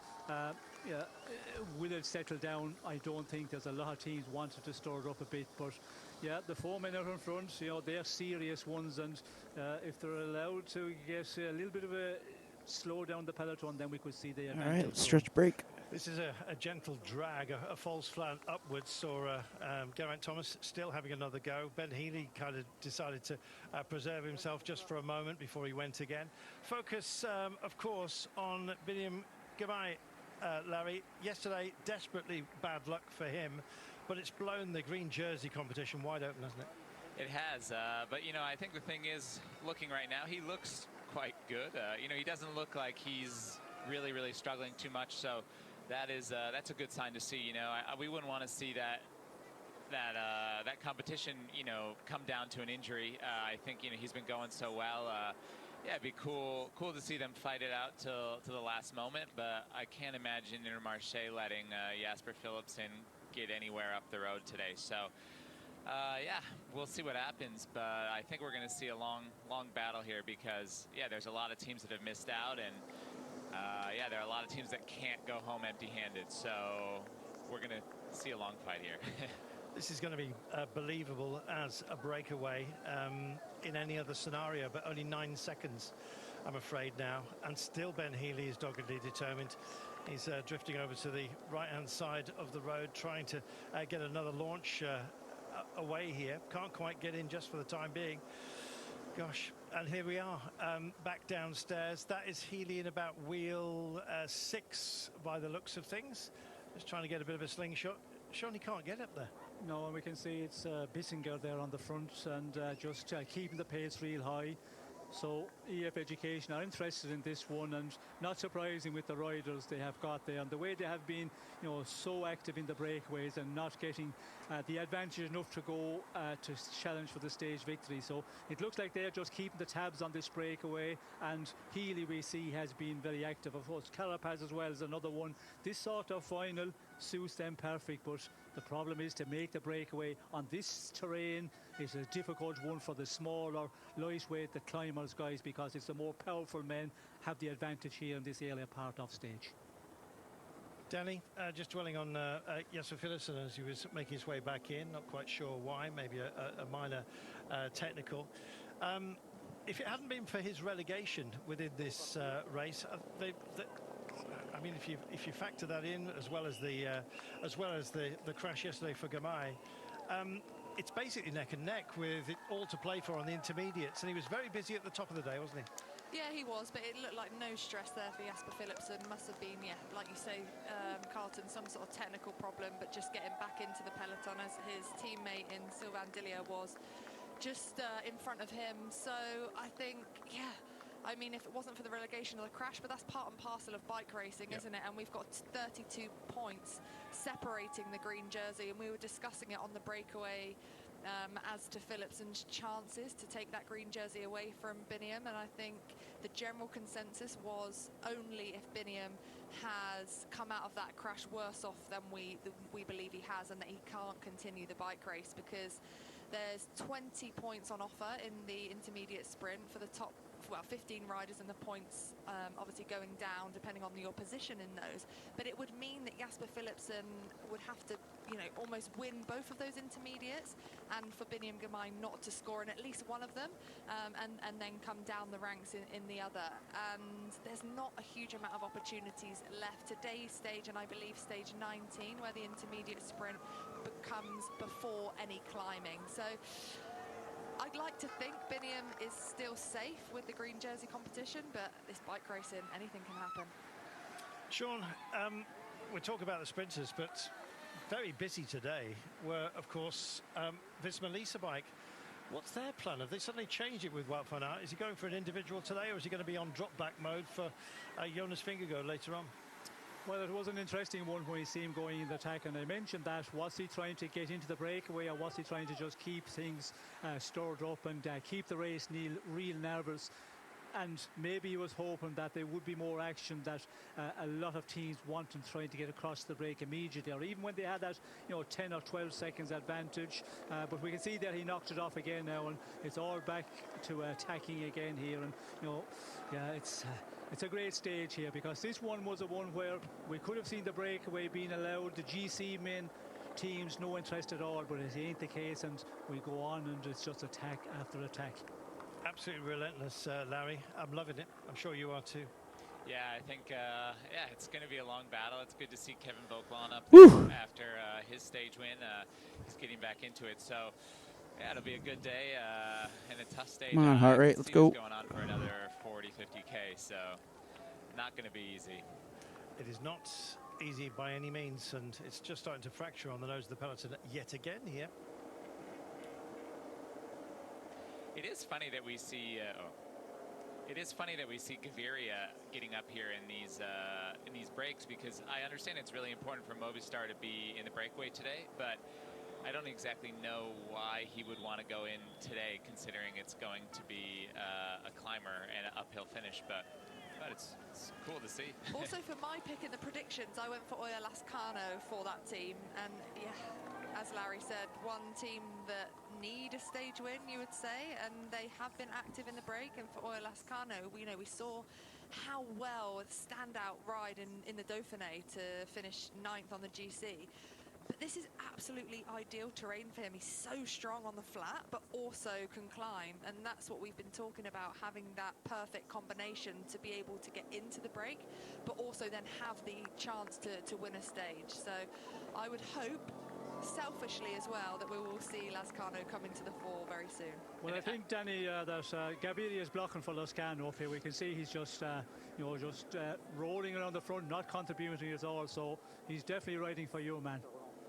I'm glad to hear that, Sean. Thank you. It is funny we haven't seen Lascano yet, because I would have expected him to be up here and pretty active, but maybe he's trying to be a bit patient today and save it for some of the later Ks after a big battle. So Steve Williams trying to make a move up as well. He's that would be Fugelson. Yeah. Let's have a look. I actually had a little message with Stevie Williams last night, a good friend of mine, and he sent me a picture of a shell, which means he's suffering, but again said that they're looking at today and tomorrow's stages to be active. Himself as well? Is he coming out of his shell? I would hope so. I would love to. I mean, if he could get himself in the break, look at how he performed in Flesh, taking that. So he's one of those riders that can climb incredibly well, and it is good on the flat terrain. But I mean, I'm taking that he is struggling somewhat. He'll come out of the shell in the afternoon. Let's hope so, Sean. That'd be nice. By then, this may well be long away. I was actually wondering, Larry, whether as this is still kicking off at the front here, whether the intermediate sprint points would have been an interest to Gaviris. If he was to win the intermediate sprint, he could actually move himself up into, I think, 6th place, possibly start knocking on the door of a top 5 in the green jersey competition. It's worth having if it's there to be picked up. Well, I don't think he'll be too concerned about that, but I did see that the 3rd place between 2 French riders could be up for grabs. So I know for some of those teams, like it's between Kokar and Anthony Turgis, I think you could see those 2 guys still trying to get some points, getting into the breakaway, to be 3rd in that competition, which a lot of people don't see, but for those teams it could be important. Yeah, going on that point, Larry, as well, for your guy in Felix Gao, 11th on GC, but I think only around 32 seconds to top 10. Would that be a focus for the team? You know, those minor placings that can be also important in the Tour de France? Oh yeah, I mean, for our team to get into the top 10 is huge. That's like really, really important. So, you know, it's been, I guess you could say somewhat lackluster Tour de France so far, but you know, I still think Felix is feeling strong. He's looking good, and I have the confidence that he'll get into that top 10. I think someone will probably crack in there, and hopefully we'll see him, rise to that occasion. But I don't know if we'll see that today, but in the next few days for sure. Larry, I don't think Vincent Lavenu will be happy with a top 10 with Felix Gall. I think he wants to be in the top 5 after his performance last year. You know, he prepared especially for this Tour of France, and would expect him to be in the top 5. Without a doubt, the team was hoping for a top 5. You know, I think you saw last year Felix, I would say in the last few days of the Tour, was, the 3rd strongest climber after Tadej and Jonas. So they had really high hopes, but, you know, his preparation didn't go exactly as planned. He had a bit of a knee issue. He couldn't do all the training he wanted to. And so, I think looking at that, to be able to pull off a top 10 in this Tour would be a great result at the end of the race, and you know, it's still something to be proud of. Welcome back, those of you who have been away. There's been a regathering. The All Together was almost announced by Race Radio. A few others, stragglers, just getting back on here. It's very, very strong out. The pace is high. We're being offered up their left-hand shoulder at the moment, a little bit of protection by the terrain, as Danny was talking about a little bit earlier on.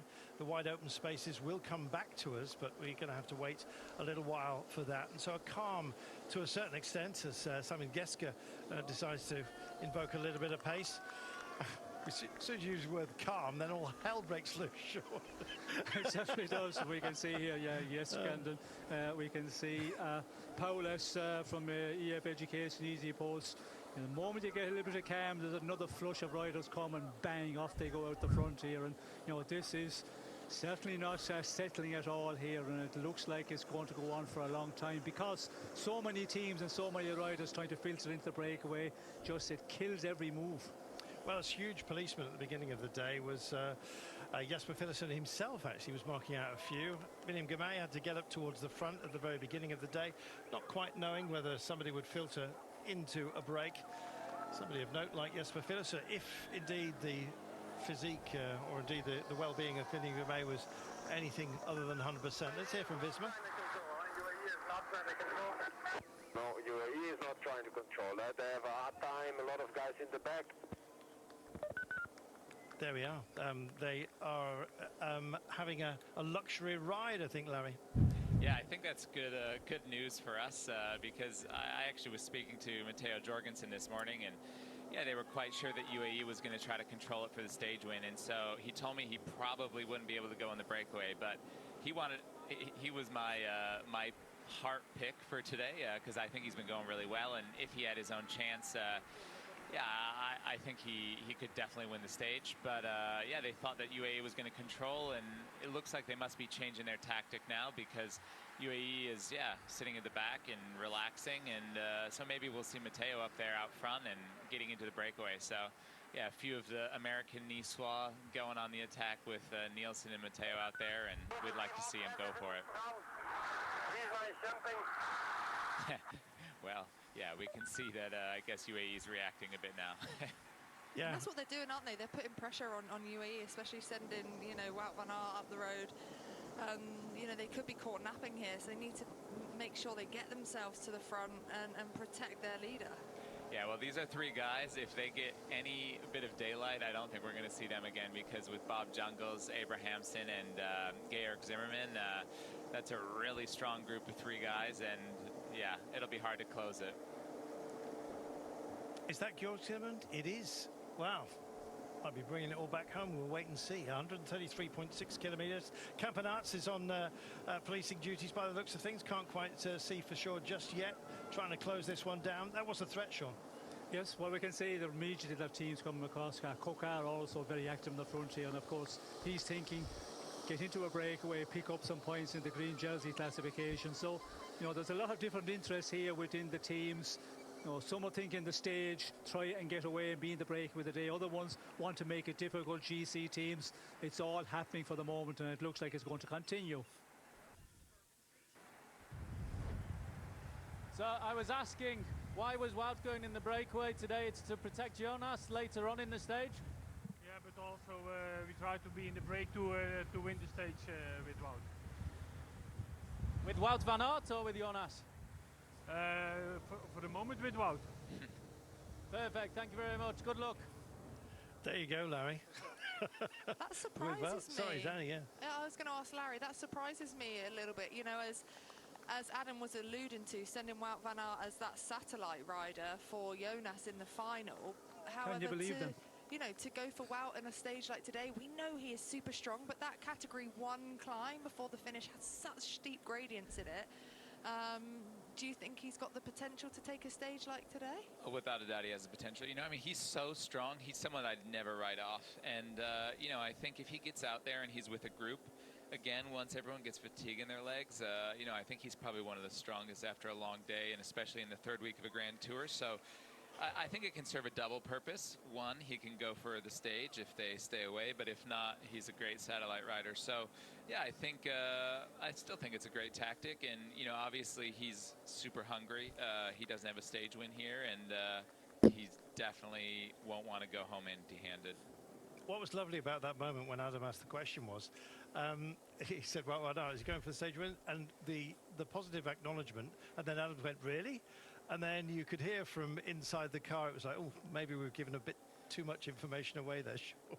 Yes, well, you know, what you get from the director authorities out on the road when it's all action, you know, I'd not believe everything we get there. But, yeah, it's great to get that with Adam. And the interesting one is with Van Aert, who he gets into the breakaway, of course. You know, if he gets into with some of them climbers, then he's going to have difficulty because he's not at his greatest form. You know, in his real good years, yes, he could really take it on against anybody here. But, yeah, the combination of the breakaway, if he's in a breakaway, it'll depend on who's there with him in the final. I mean, it looks like, Danny, not if he's in a breakaway, but when he just keeps going. He does, and he is getting stronger throughout this tour. That's been very, very clear to see. He's got those Olympic aspirations, hasn't he, as well? So that will be in the back of his mind, a bit of a training camp throughout this tour. But yeah, I mean, the intent is absolutely there. He's been running the riders in the break whenever it's split today. Well, we're just heading off for a commercial break. When some of you come back after the break, the next voice you'll hear will be Rob Hatch. Rob, welcome. Morning, Cotton. Bonjour. Bonjour. Gorgeous day. Spectacular, or is that isn't a silly question with what we're watching? Indeed. So I will take a bow as some of you take a bow as well for a breakaway. And we're joined by Rob Hatch.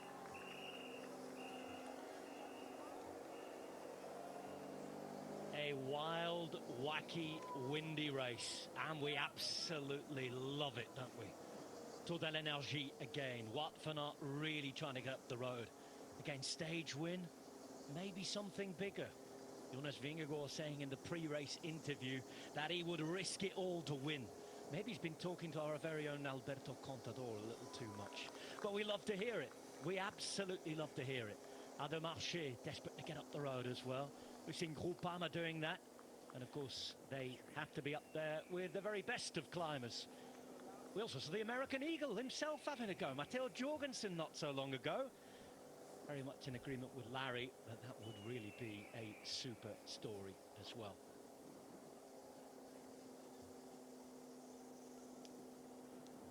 They continue to fly away at the front. And the terrain, it's the same all day, isn't it? Wind direction more or less the same as well. Ever so slightly uphill. The categorized climbs all coming within the final 40 kilometers. There's Sen getting involved left hand side, Arkea here, and this is a free-for-all. Yeah, it's a big battle, and we see Barguil here, who I'm surprised we actually haven't seen a whole lot of this tour. I expected him to sort of have a renaissance going back to DSM there, but yeah, he's been pretty quiet this tour, and yeah, it looks like he's helping out his teammate Oscar Onley, who could be a good bet for today, actually.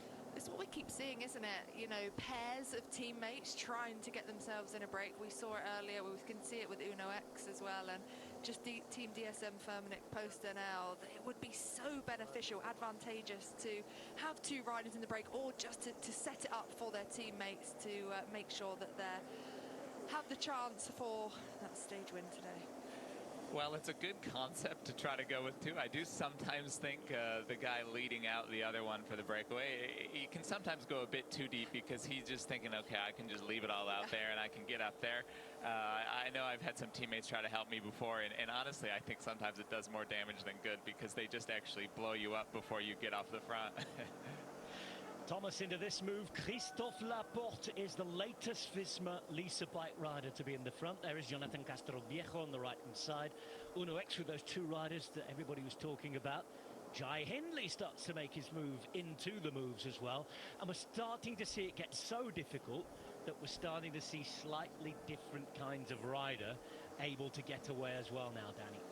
Yeah, we are those kind of more GC type riders, whereas before it was your more kind of classics riders, I guess, where that fatigue sets in, and that's what it's all about in this third week. Who's got that fatigue resistance? Who has managed themselves well in the mountains to give themselves the chance on a day like today? One rider as well that we keep seeing towards the back, Adam Yates.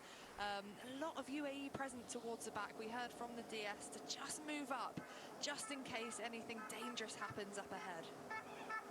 Thomas with his teammate Castroviejo pushing it at the front here.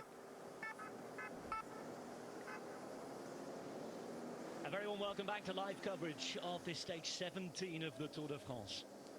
Sean Kelly's gone for his lunch. Danny Rose about to join him in the lunch queue.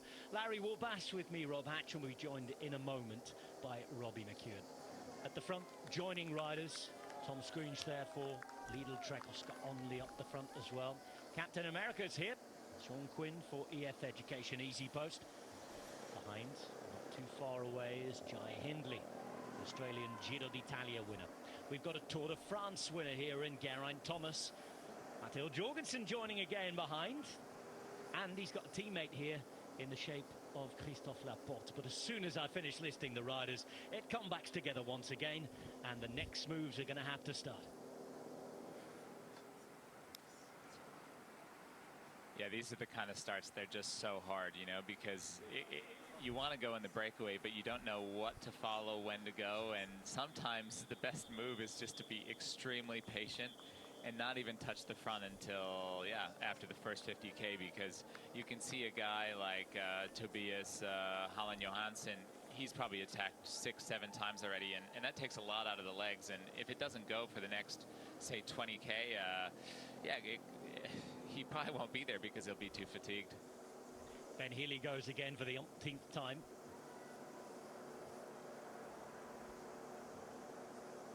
Godon from your team there. Yeah. Again, Jorgensen just hangs around.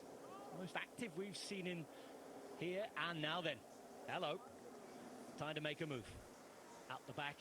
It's time to survive if they can. It's bottle running the order of the day for now for Axel Zinglet. This is the view from back to front. All those little splits, all those little moves. Nothing doing in able to turns with any elastic snapping.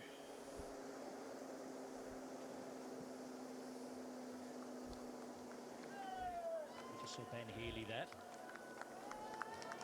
And a couple of moves that have come back straight away. X, as Larry's just been describing, following and following. Same riders attacking 6 or 7 times. It is interesting to see now Christoph coming to the front, which obviously he's trying to set up his teammates. So, yeah, they're definitely all hands on deck trying to get in there. Marnus Court is the teammate who's trying to set up. He's following this now. Let's go to Ben Healy, though, who spoke to us at the start of the day.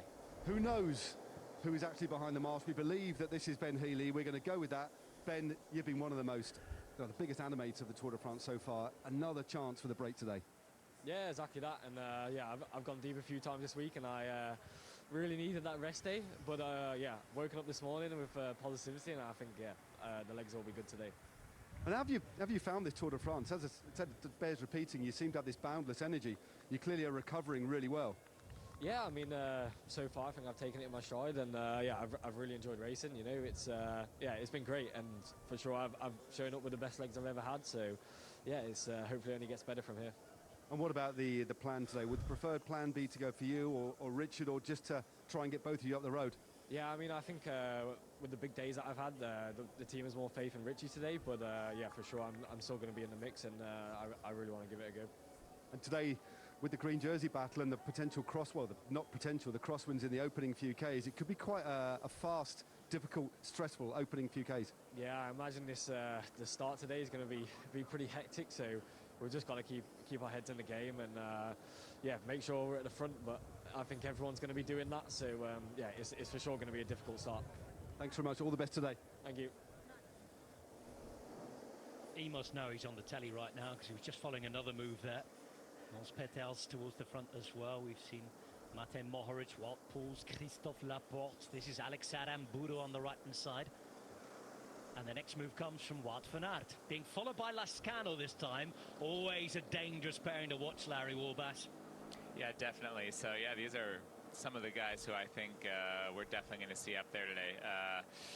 Yeah, you can't let them get too far away, and it's interesting to see some of the guys like Julien Bernard right there.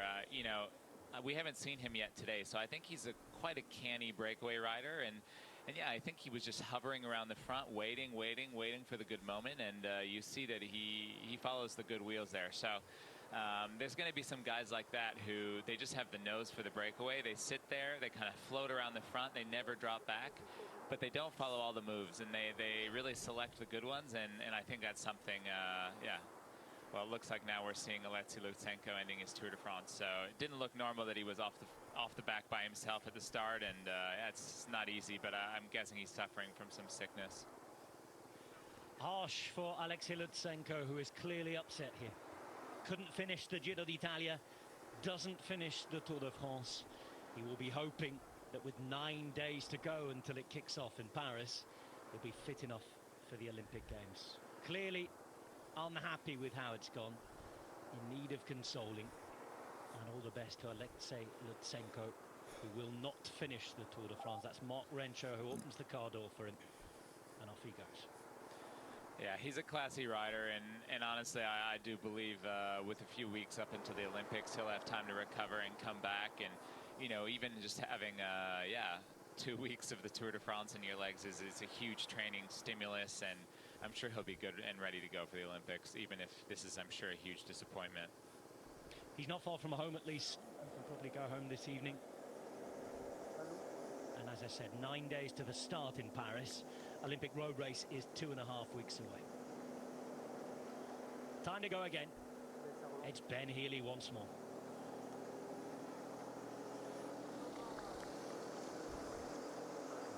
Trying to get a ladder up the road each and every time, and well, they're obliged to do so. They've nothing out of this race so far. In fact, they haven't won a Grand Tour stage since the Giro a couple of years ago when Arnaud Demar went on a bit of a rampage. What I find amazing, about Ben is just that, you know, the way he goes for it is actually just raw force. You know, there are some of the guys, they try to follow the wheels, they try to sort of, get in there as easily as possible. But Ben Healy, he just goes for it, and he goes to the front, and he just rides as hard as he can and sees who can follow. So it's definitely a different tactic. That's sort of the way Thomas de Gent used to do it. But yeah, if you're quick enough, it can be effective. A quick chance for us to have a pause and look into the hills. Going into the Hautes-Alpes region, not too far down the road. We're in the Drôme at the moment. Mihai coming to the front. Geske there in his final tour. Jungle's not too far away as well. Healy, very Kostra in this move. Geraint Thomas wants to be in the move again, but one small 102. Many riders start to follow this. Simon Yates at the front, and are you ready for a scary average speed? 47.8 kilometers per hour. If you're switching on now, I can tell you we've been going uphill for over 50 kilometers, and the wind has been blowing. It is crazy, wild, wacky stuff. Tish Benoot filtering into this move at the front. And again, just as I call it a move, gaps are closed behind. One or too many riders get involved, and that means there's more panic behind. It has to be closed behind. The dominoes all fall, and we have to start again.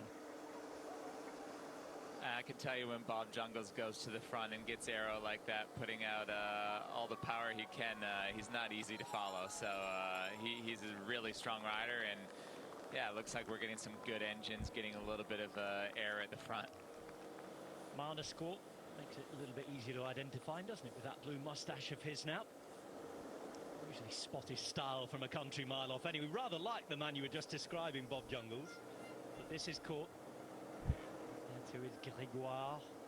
And this Benoot. And this Melissa bike are always there with a man in this move.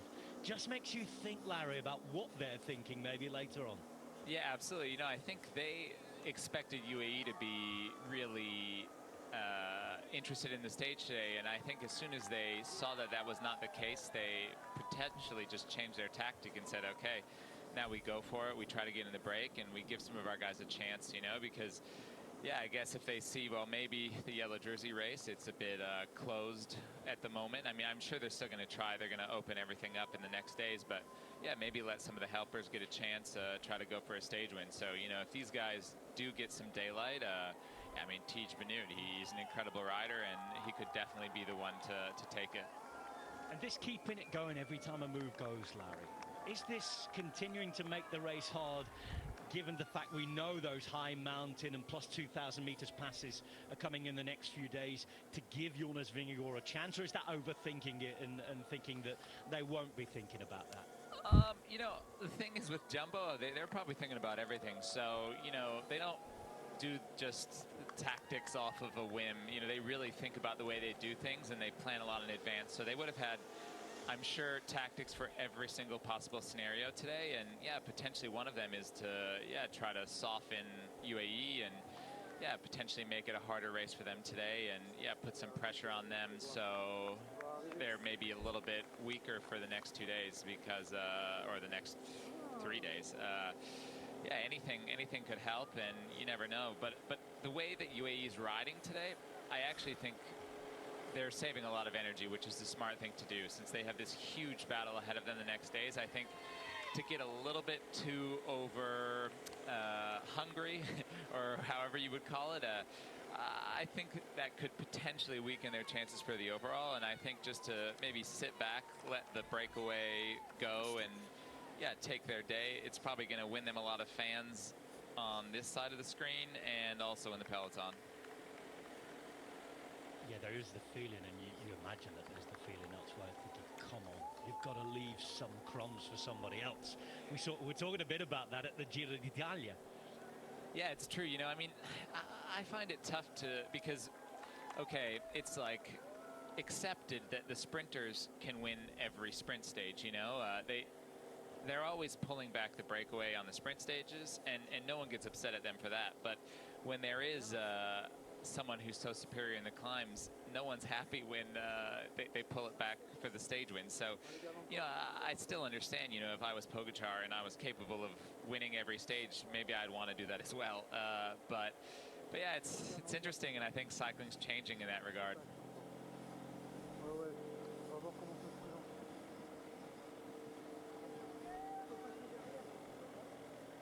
Top quartet at the front here. This wouldn't be a bad team pursuit squad. Benoit, Jungles, Grégoire and Court all pulling well. And this is the biggest advantage we've seen for any group for quite a while now. 16 seconds, all tough engines to get back if they go away. And behind, we haven't had a look at the front of the peloton to see what's happening. 18 seconds and growing, and they're travelling still at 52 k's here. Let's see if we can have a look back. They're getting a Twisty, little bit of windy assistance. road. It's difficult, isn't it? Yeah, also I think that red car was a little bit close to them, so it's going to help them get a little extra daylight. So, you know, not that they're trying to sit on the back of the car, but if it's, yeah, even just 10 meters in front, that can help. And every little ounce of draft you can get, it helps them make that gap bigger. 22 seconds is the gap, probably the best time in the morning to say a very marvellous hello to Robbie McEwen for the first time today. Bonjour, Monsieur H. This is, I mean, it's shaping up quite like we thought it might. Just the aggressive nature of it, crosswinds, nervous energy, and it's been so close now for 60-odd kilometres. It is just so hard to rip yourself away from this peloton, and even though this is one of the biggest gaps we've seen, 25 seconds for this quartet, they need more riders from different teams up there, or we're just going to see this counter-attack after counter-attack, directors on the radio saying, come on, we talked about this, we can't miss the break, relaunch it, and it's just going to keep going and going and going. So we've got a much bigger combination, and we're running out of kilometres for them to build up a decent gap. And we spoke about the real danger for teams without wins yet, and trying to get it from a breakaway. That's just going to turn into a GC battle at the end of the day. Yeah, that's probably our biggest fear, you know. I mean, yeah, I think these guys will get some daylight. I think these four guys will be in the breakaway today, but it's definitely not finished, and I think there will be a group that bridges over to them. But I can't see a team like EF. You know, they have all these great stage hunters that could potentially win the stage. Movistar as well. You know, they're gonna need to get their guys up the road, and they won't stop until someone's there. Like Aramburu. Yeah, exactly. Well, he's trying that now. We just saw Wout van Aert closing down that move that included Julien Bernard and Warren Barguil. He's on the radio here just behind in that new peacock suit of his.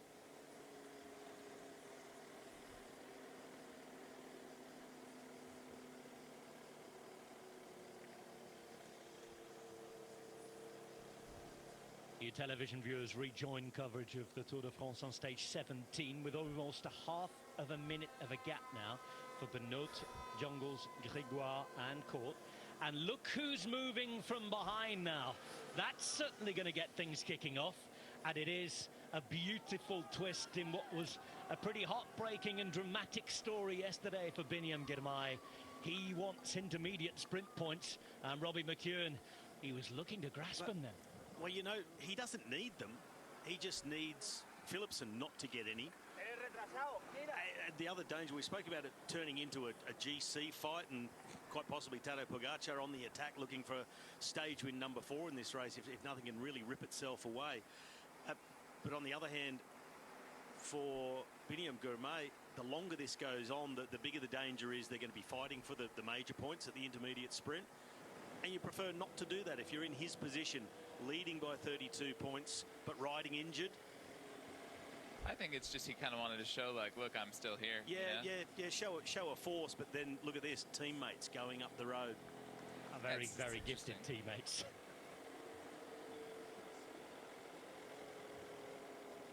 I think the problem is. Oh yeah, sorry. I was going to say. I think the problem is these guys. They get a tiny bit of daylight. They get just off the front of the peloton. But if you're alone, it's honestly the worst situation. So, you know you're not going to be able to close the gap to these 4 guys by yourself. You need to get out there with a group of 4 or 5. But yeah, now they're stretching it out, and it's going to be hard to close this gap. So like I said, I'm pretty sure these guys will be in the break.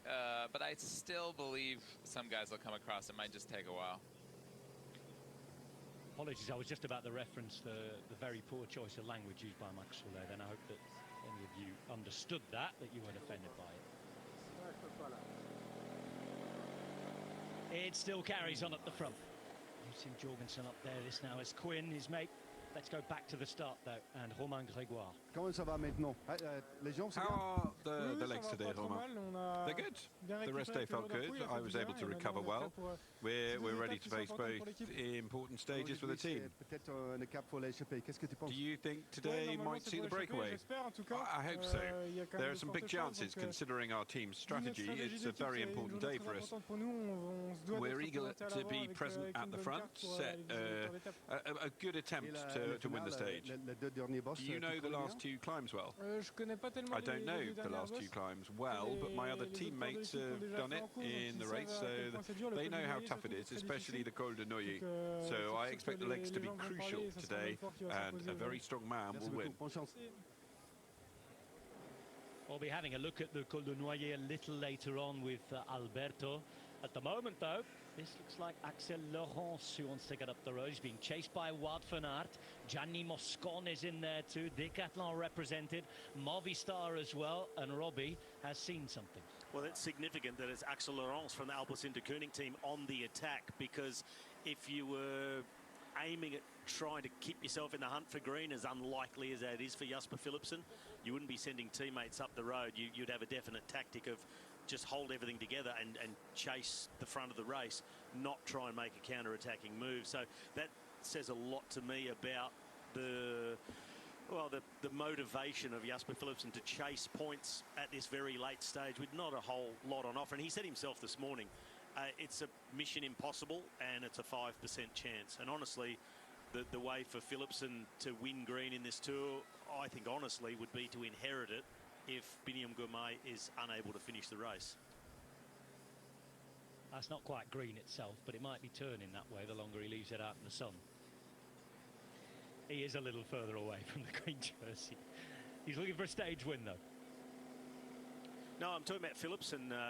I know, I was talking about the mustache there for Miles. It was turning green in the sun. Oh, yeah. And his chin's turning blue as the sweat goes across the mow and drips down. This is a bit sad to see, but yeah, I think Sam definitely told me he was feeling under the weather the other day, and I'm sure he gave everything to go for that sprint yesterday. But yeah, seeing as there are no more sprint chances for him, I think maybe the mental, maybe kind of, he gave everything. It makes it so much harder to do the necessary suffering to get yourself to the end of this tour when there's no carrot dangling for you as a sprinter.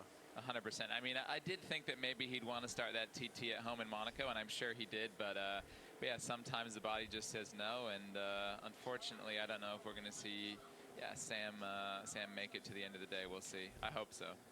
We have a change on the front, and for the first time, a UAE Emirates jersey is there. It is Niels Paulit. He has Stefan Kung on his wheel. There are 45 seconds now from Benoit, Jungles, Grégoire and Court. Now, what's he doing here, gents? Is he setting a pace to stop any more attacks and calm it down? Or does he want to bring it back? I think that's the number one you just said. I mean, to just calm things initially, maybe even make it look like they're going to start the chase, and then everyone said, oh, well, okay, Tadej wants to win again, and that's the way for them to sort of bluff everyone and just calm it down and let the race fall into a pattern.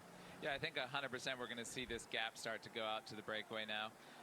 You know, I think he'll set a tempo that's hard but not too hard. So, yeah, he can respond to the attacks, but he'll let it go. And, yeah, I think that's just what they need to do. In the meantime, let's go to Jonathan.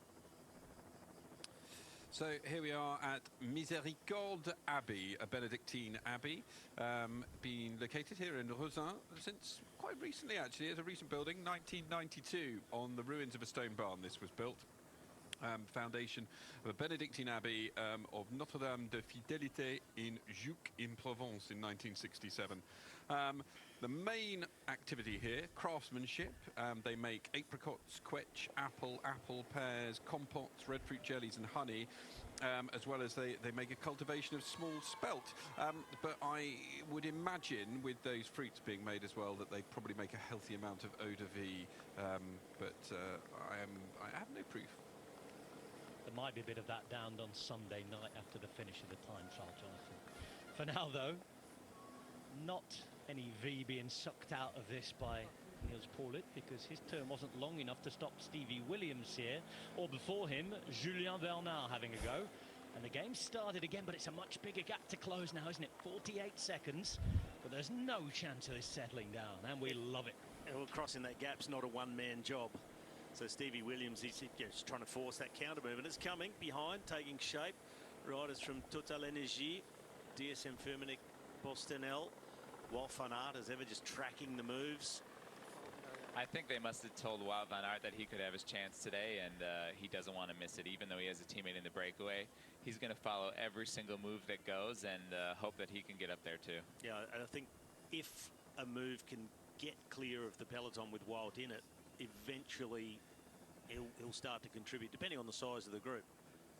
If it's a little bit too big in their estimation, I guess he'd sit on the back and take a free ride across to his teammate Tish Benoot. I doubt he'll pull through. I think he'll sit on, but yeah, either way, he'll still try to get up there if he can, and of course, two guys and two very strong guys is better than one. So we'll see. Yeah, it's definitely not stopping on the front. You see FDJ, you see some other guys going, and yeah, it's one long line, this peloton. So I'm sure UAE is kind of hoping that it'll calm down so they can have a little bit more of a relaxed day, but I still think there's too many teams with too much to lose to let these four guys just go up the road without them. Just moved into Provence Côte d'Azur. Welcome home, Larry, as Lascano is on the front here. By the way, I'm getting news from Adam at the back. He's going to come to us and speak about it in a minute, but Adam Yates, UAE, Wellens all hanging around at the back of the peloton here, as it's Yates' brother Simon who's following this move from the Olympic champion Richard Carapaz. Well, there is a stage favourite on the move. There are a lot of people talking about Carapaz this morning.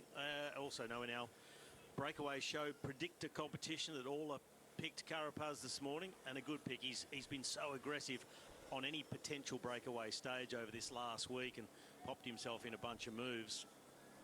This is the moment to get moving. When you see who's going off the front right now, you can tell that it really can't be easy, because these are all, I guess, favorites. I mean, you have Simon Yates, you have Lascano, you have all these guys, and another guy to watch out for who also is a native, I'm not a native, of Provence-Alpes-Côte d'Azur, is Clément Champouzan. So he's up there, and yeah, I know he's going to be so motivated. He was born in Nice, raised in Nice.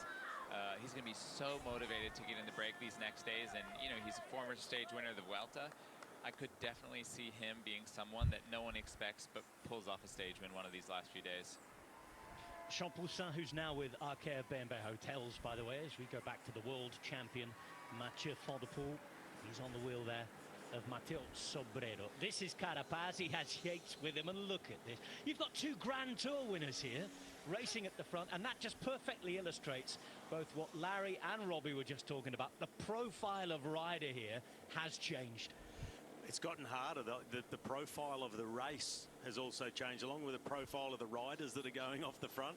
It's just these dragging climbs, a little bit of crosswind across the top, then another kicker up, and sustained attacking now, just a brutal pace for the last 70 kilometres. So it's these type of riders who then still have the legs to make that acceleration and get themselves off the front. Yeah, we see that it's super lumpy here, and yeah, each of these risers, I mean, guys are just on their absolute limit. But the problem is here you have, these two guys who are former Grand Tour winners. I mean, if I'm in the front with four guys, I do not let these guys catch us. We go 100% full to make sure that they don't come back. But yeah, I mean, I guess if you're going uphill, maybe you can't stop them. Problem is, it's going to be about to get is. harder to keep them away, isn't it? Because Emmerich Mas now joins as well. Clearly, it must be hard. Like GC, like not in this race, but guys who are GC riders. Yeah, going these guys off have the all front. been on the podium of Grand Tour, going for the breakaway. So There's a reaction in the peloton here as well. A real reaction in the peloton. That was Carlos Berona who was chasing, and this is Sam Bennett. Oh, dearie me. 250 down from the front now. He's almost 2.5 minutes from the yellow jersey group as well, and it does not look good for Caricon Shore's Sam Bennett. Yeah, this is the pace of someone who is about to abandon the tour, because if you were trying to make it, you're still riding your own time trial pace. yeah, I think it's probably gone in the head now, and I think he realizes it's probably over. So yeah, that's hard to see, but you know, I'm sure he gave everything he had, and I'm sure he's just struggling, and it's come back to bite him. So it's too bad to see, but yeah, it happens. And you know, Grand Tours are not easy, and even just making it to the finish is it's not an easy thing to do. Sam Bennett there will bring you news as and when we get it, but it does not look good for the 33-year-old. Remember, winner of the green jersey 4 years ago. This is Rosan. And riders up the road holding on to 30 seconds. They are Benoit, Jungels, Grégoire, Court, and they're being chased by Yates and Carapaz, but with the peloton now just a handful of seconds behind. And Rick Mas had joined them too. Yeah, it's a high-powered counter-attacking group. It'll depend in the peloton who else can launch a counter move. If you're watching on the telly, we'll see in a moment.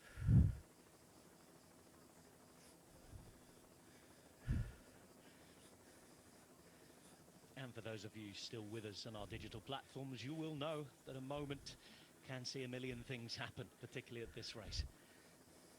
Splits already here. Look at this. Yeah, split midway in that peloton. It looks like that group that was Carapaz and Yates has been pulled back again.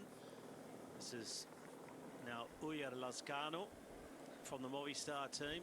So they're riding really aggressively. Mas has been in the move. Lascano's made a number of attacks. Aramburu as well. So Movistar, as expected, throwing everything at this stage to get in the break. And this is Georg Zimmermann from Intermarché.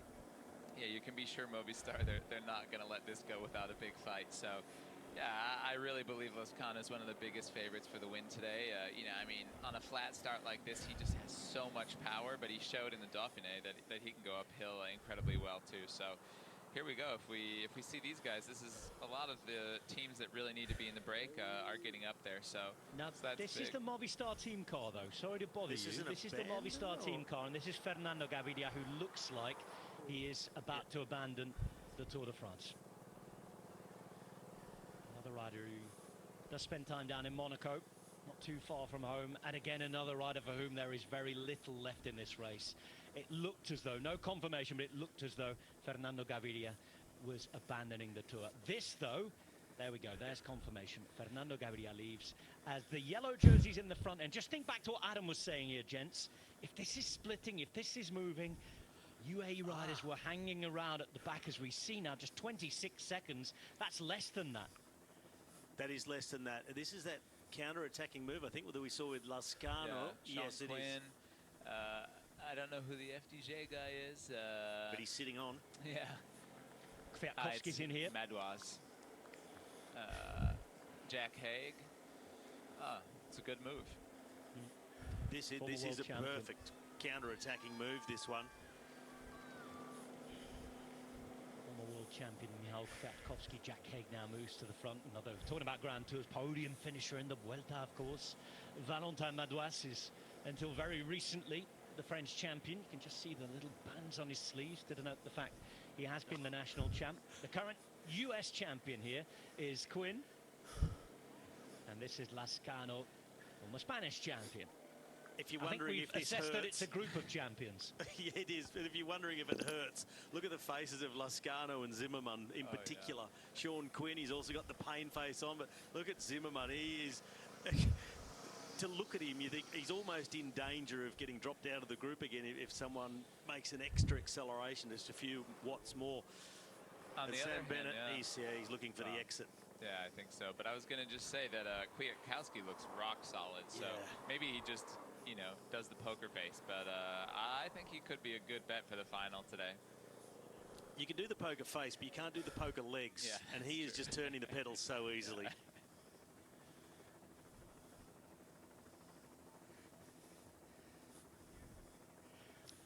It does and everybody, look like and a very warm welcome down. back. 103 kilometres to go. Larry Warbass and Robbie McEwen with me, Rob Hatch. We're watching the tour, and I tell you what, yes, we're all over the place, and no wonder the racing is as well.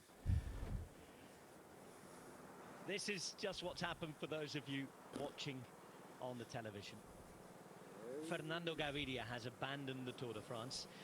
And just riding past that car a moment ago was Sam Bennett. He was the only man now at 5 minutes from the main group at the front, in front of the Voiture Ballet, the broom wagon. So Gaviria gone. Bennett, I'm afraid, looks like he is about to abandon as well. And at the front, we still just about have 4 riders. They're Benoit, Jungles, Grégoire and Court, being chased by a famous 5 of Kwiatkowski, Haig, Madouas, Quinn and Lascano. They are 20 seconds in front of a yellow jersey group. And at the back here now, Dan McClay is also off the back. This is hurting the riders who really struggle when it goes uphill. Yeah, and make no mistake, this is going uphill, especially when you're 17 days deep into the Tour, and the attacking has been relentless from the start. We've seen a number of riders in trouble. The other thing that makes it harder for those who are struggling on any sort of incline, you could just see some of the flags there. It's blowing a tailwind up this climb, so it makes that there's less slipstream, there's less sit you can have in the wheels, nothing to hold the riders in front of you back, and it makes it much more difficult to follow the peloton in a situation like this. And it is just a constant drag. I'm looking at the profile. They've still got another 10 kilometres or something, 12 maybe, at these sort of gradients, that dragging 2%, 2.5%, up to 3% little kickers, and it hurts so much when it's race on. I think the other thing we're seeing too is, you know, this is the first year in probably, I don't know, maybe ever, that the Tour de France hasn't ended with a sprint. So there really isn't anything left in this race for the sprinters, and maybe they don't need to suffer as much as they normally would to make it to the finish on a day like today. And I think maybe knowing that in the back of their heads, yeah, I mean, I guess it's not normal to not finish the Tour de France, because in the past it was always a sprint and every sprinter had to stay to fight for that day. But yeah, you see that it's not necessary anymore, and yeah, it'll be an interesting thing to see today. 25 seconds, the gap is reducing. There's a split in the bunch. Pogacar's made it. Here's Adam Blythe at the back. This is hard racing. I'm behind the peloton now, and it is on. The riders in the back here, you can just see struggling. There's riders coming back and forwards from the cars. But what's interesting to me is where Tadej Pogacar is sitting right towards the front. I've seen him hanging around there a few times now, but with not many teammates. And for me, there's one rider in particular who is suffering a lot today, Tim Wellens from UAE. He's been back to the car 2 or 3 times, keeps getting onto the back, but he looks to be suffering. It's super hot out here, 33 degrees still. We're in this valley, so it's probably a little bit warmer. The road temperature, the reflection of the heat off the tarmac is probably that little bit warmer. But for the riders today, this is hard work. It is relentless. There's a couple of riders at the back now, always coming back to get bottles, get that little rest as they go back. The slingshot from the car back to the peloton just so that they can have that time. But Dan McClay just coming past me there. He's one of the sprinters from Arkea. He was dropped, finding his way back on. But I can guarantee this is not going to stop. I feel like this is going to carry on, and it looks like Tadej Pogacar is doing a lot of the controlling, policing a little bit himself. His team don't look like they're feeling that good today. That's my opinion. I could be completely wrong. Back to you, commentators. Adam Blythe telling it as he sees it, and he always does. Thanks, Adam. Now, this is the group on the picture that did split a minute ago, and I'd mentioned that I'd seen Tadej Pogacar in the front of that split. This time, he did have 2 teammates with him, but Adam completely right. The rest of them hanging around at the back. Look at this, it's just 22 seconds now. They're still there, they're still in the front, but it is not letting up behind. And we've seen Laporte, Yates, Fanart, lots of different riders towards the front, and Pogacar doing a lot of this policing himself. He is in this group, This isn't the group we just saw from the helicopter a minute ago. This is a smaller group. Behind, there's another part of the peloton, Robbie. Let's see where Remco Evenepoel is, though. He's in the Looks front as though there. he's in the front to me. Yeah, there's Sean Quinn, who was just in that group off the front. Here's Tadej Pogacar. Kwiatkowski was just riding on the front of this group a moment ago. So it's a split that's happened, and they've all gone across to those 5 counter-attackers. And Tadej Pogacar's sort of taking matters into his own hands. And he's so good at just looking after himself. And he's sort of become notorious over the last few years for just letting the race happen, because he really doesn't mind when it's race on. He just loves the feeling, the adrenaline rush, the attacking, and he just lets everybody else look after themselves and their own tactics without trying to dominate it. This, I'm afraid, is the news we didn't want to bring you, but the news that we had been expecting since we saw the images around 15 minutes ago. Sam Bennett abandons the Tour de France on stage 17. His teammate Larry's with us. He said he hadn't been feeling too good the last few days. Get well soon, Sam. Yep, sad sight, but sort of to be expected over these final few days. And he won't be the last sprinter stepping out of the race. And we just saw Fernando Gaviria abandon. Just on him, I saw a note that apparently was scheduled by his team, Movistar, that he would abandon probably somewhere halfway into the stage, because his mission today was just to try and help his teammates get into the break. So work as hard as possible, just use himself up completely until he could no more, and he has dropped and has abandoned the race with nothing more for the sprinters in this tour. Well, yeah, this is not something we expected to see, such a huge group break away from, I guess the main part of the peloton. I just saw it looks like Matteo Jorgensen's in the back group there, which won't be good for Vingegaard, but it looks like luckily he has quite a few teammates with him. So yeah, this if I'm Pogacar, this isn't a situation that I like that much, because it's stressful if you're in a group of only 30 riders and you don't have all your teammates, you're pretty exposed. So yeah, I mean, it'll be exciting, good racing, but this is opening up a lot more than I expected to.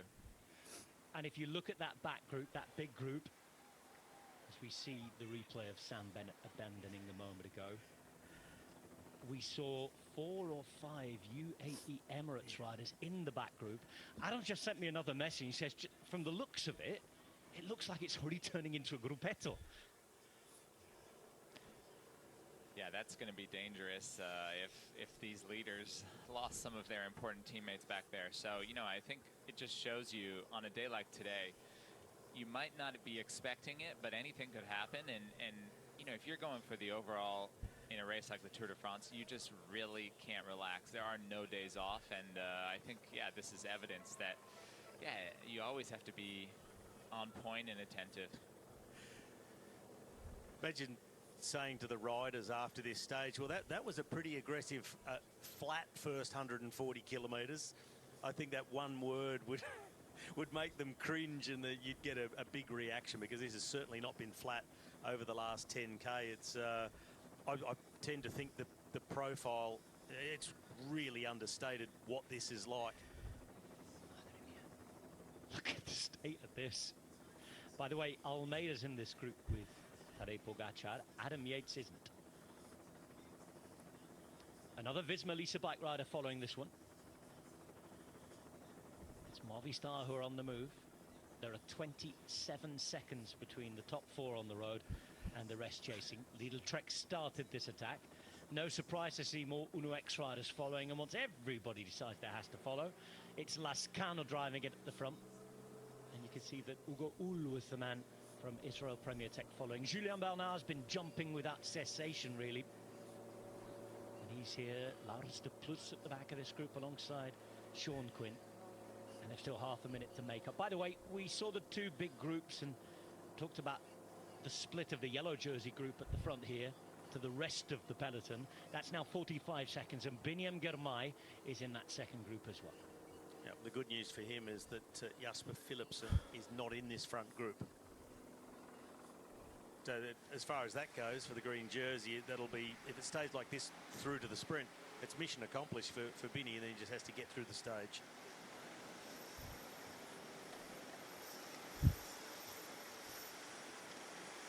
Very few domestiques left. What a race we are watching. Guillaume Martin now tries to do what Guillaume Martin often does. Yep. Launch into a breakaway, take a lot of time and lift himself up on GC. And he's being followed well. Look at the effort it's taking here just to get anywhere near this acceleration, waiting for just as the road moved up there. And now Pogačar's having to follow this. Yeah, this has got to be a stressful situation for Pogačar. You know, I think he would have been a lot happier to have a full group, you know, the whole peloton there. And, you know, it shows sometimes at the start if you play and, you know, you don't have your whole team fully dialed and a really good team plan at the start.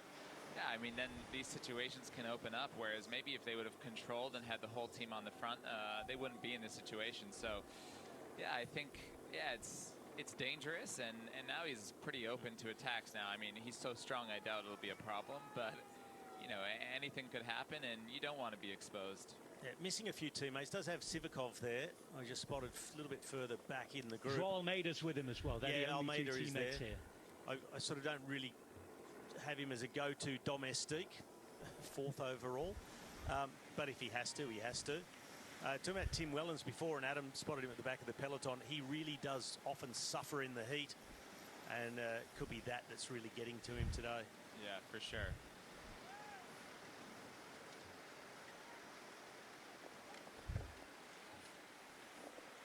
They're through the official feed zone, but there's no stopping for lunch here.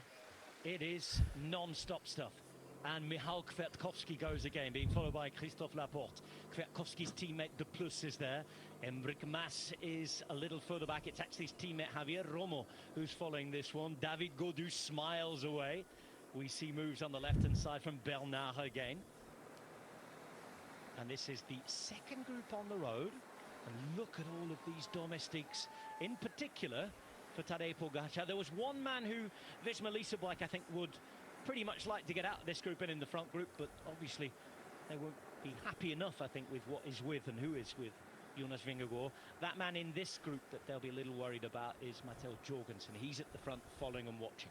I tell you who's doing a big ride in that front group is Christophe Laporte, a European champion, to still be there in the group of all GC riders and climbers, specialists for this sort of terrain. And Christophe Laporte was just following that last counter-attacking move by Kwiatkowski. I mean, I think he's just such an all-around strong rider. It doesn't surprise me that much to see him in front.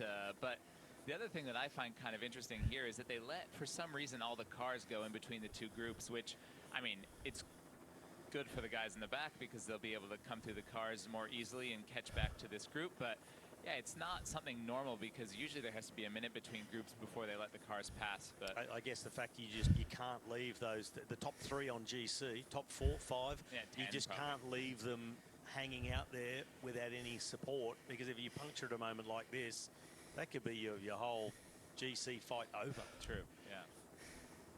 Just watching Pogačar there at the back of that group again. The absence of domestics and the way the racing was going, he was having to grab his own feed bag. He was having to get rid of a jacket or two there. There's certainly no waiter service for him at the bar right now as we go back to what they're calling the peloton. There's Jorgensen still following. Yeah, EF's doing a lot. EF's doing a lot of the chasing now. So Carapaz in second wheel. He's been off the front, but then missed that next split. Pollitt's in this group. There is Rui Costa. Looking further back, there's Melissa bike rider in there. It is interesting because you see there are guys there with their feed bags. So obviously there are plenty of guys who are not stressed about being in that back group. But then on the other hand, you have guys like Matteo who will be absolutely devastated to have missed this split. So yeah, we still see our breakaway going pretty well up here, but I'm assuming they're getting pretty fatigued. So yeah, I think we'll see some guys come across sometime soon. Javier Romo up here at the front with Laurens De Plus. Bergado, the man from Total Energy at the back, along with Christophe Laporte. What a ride.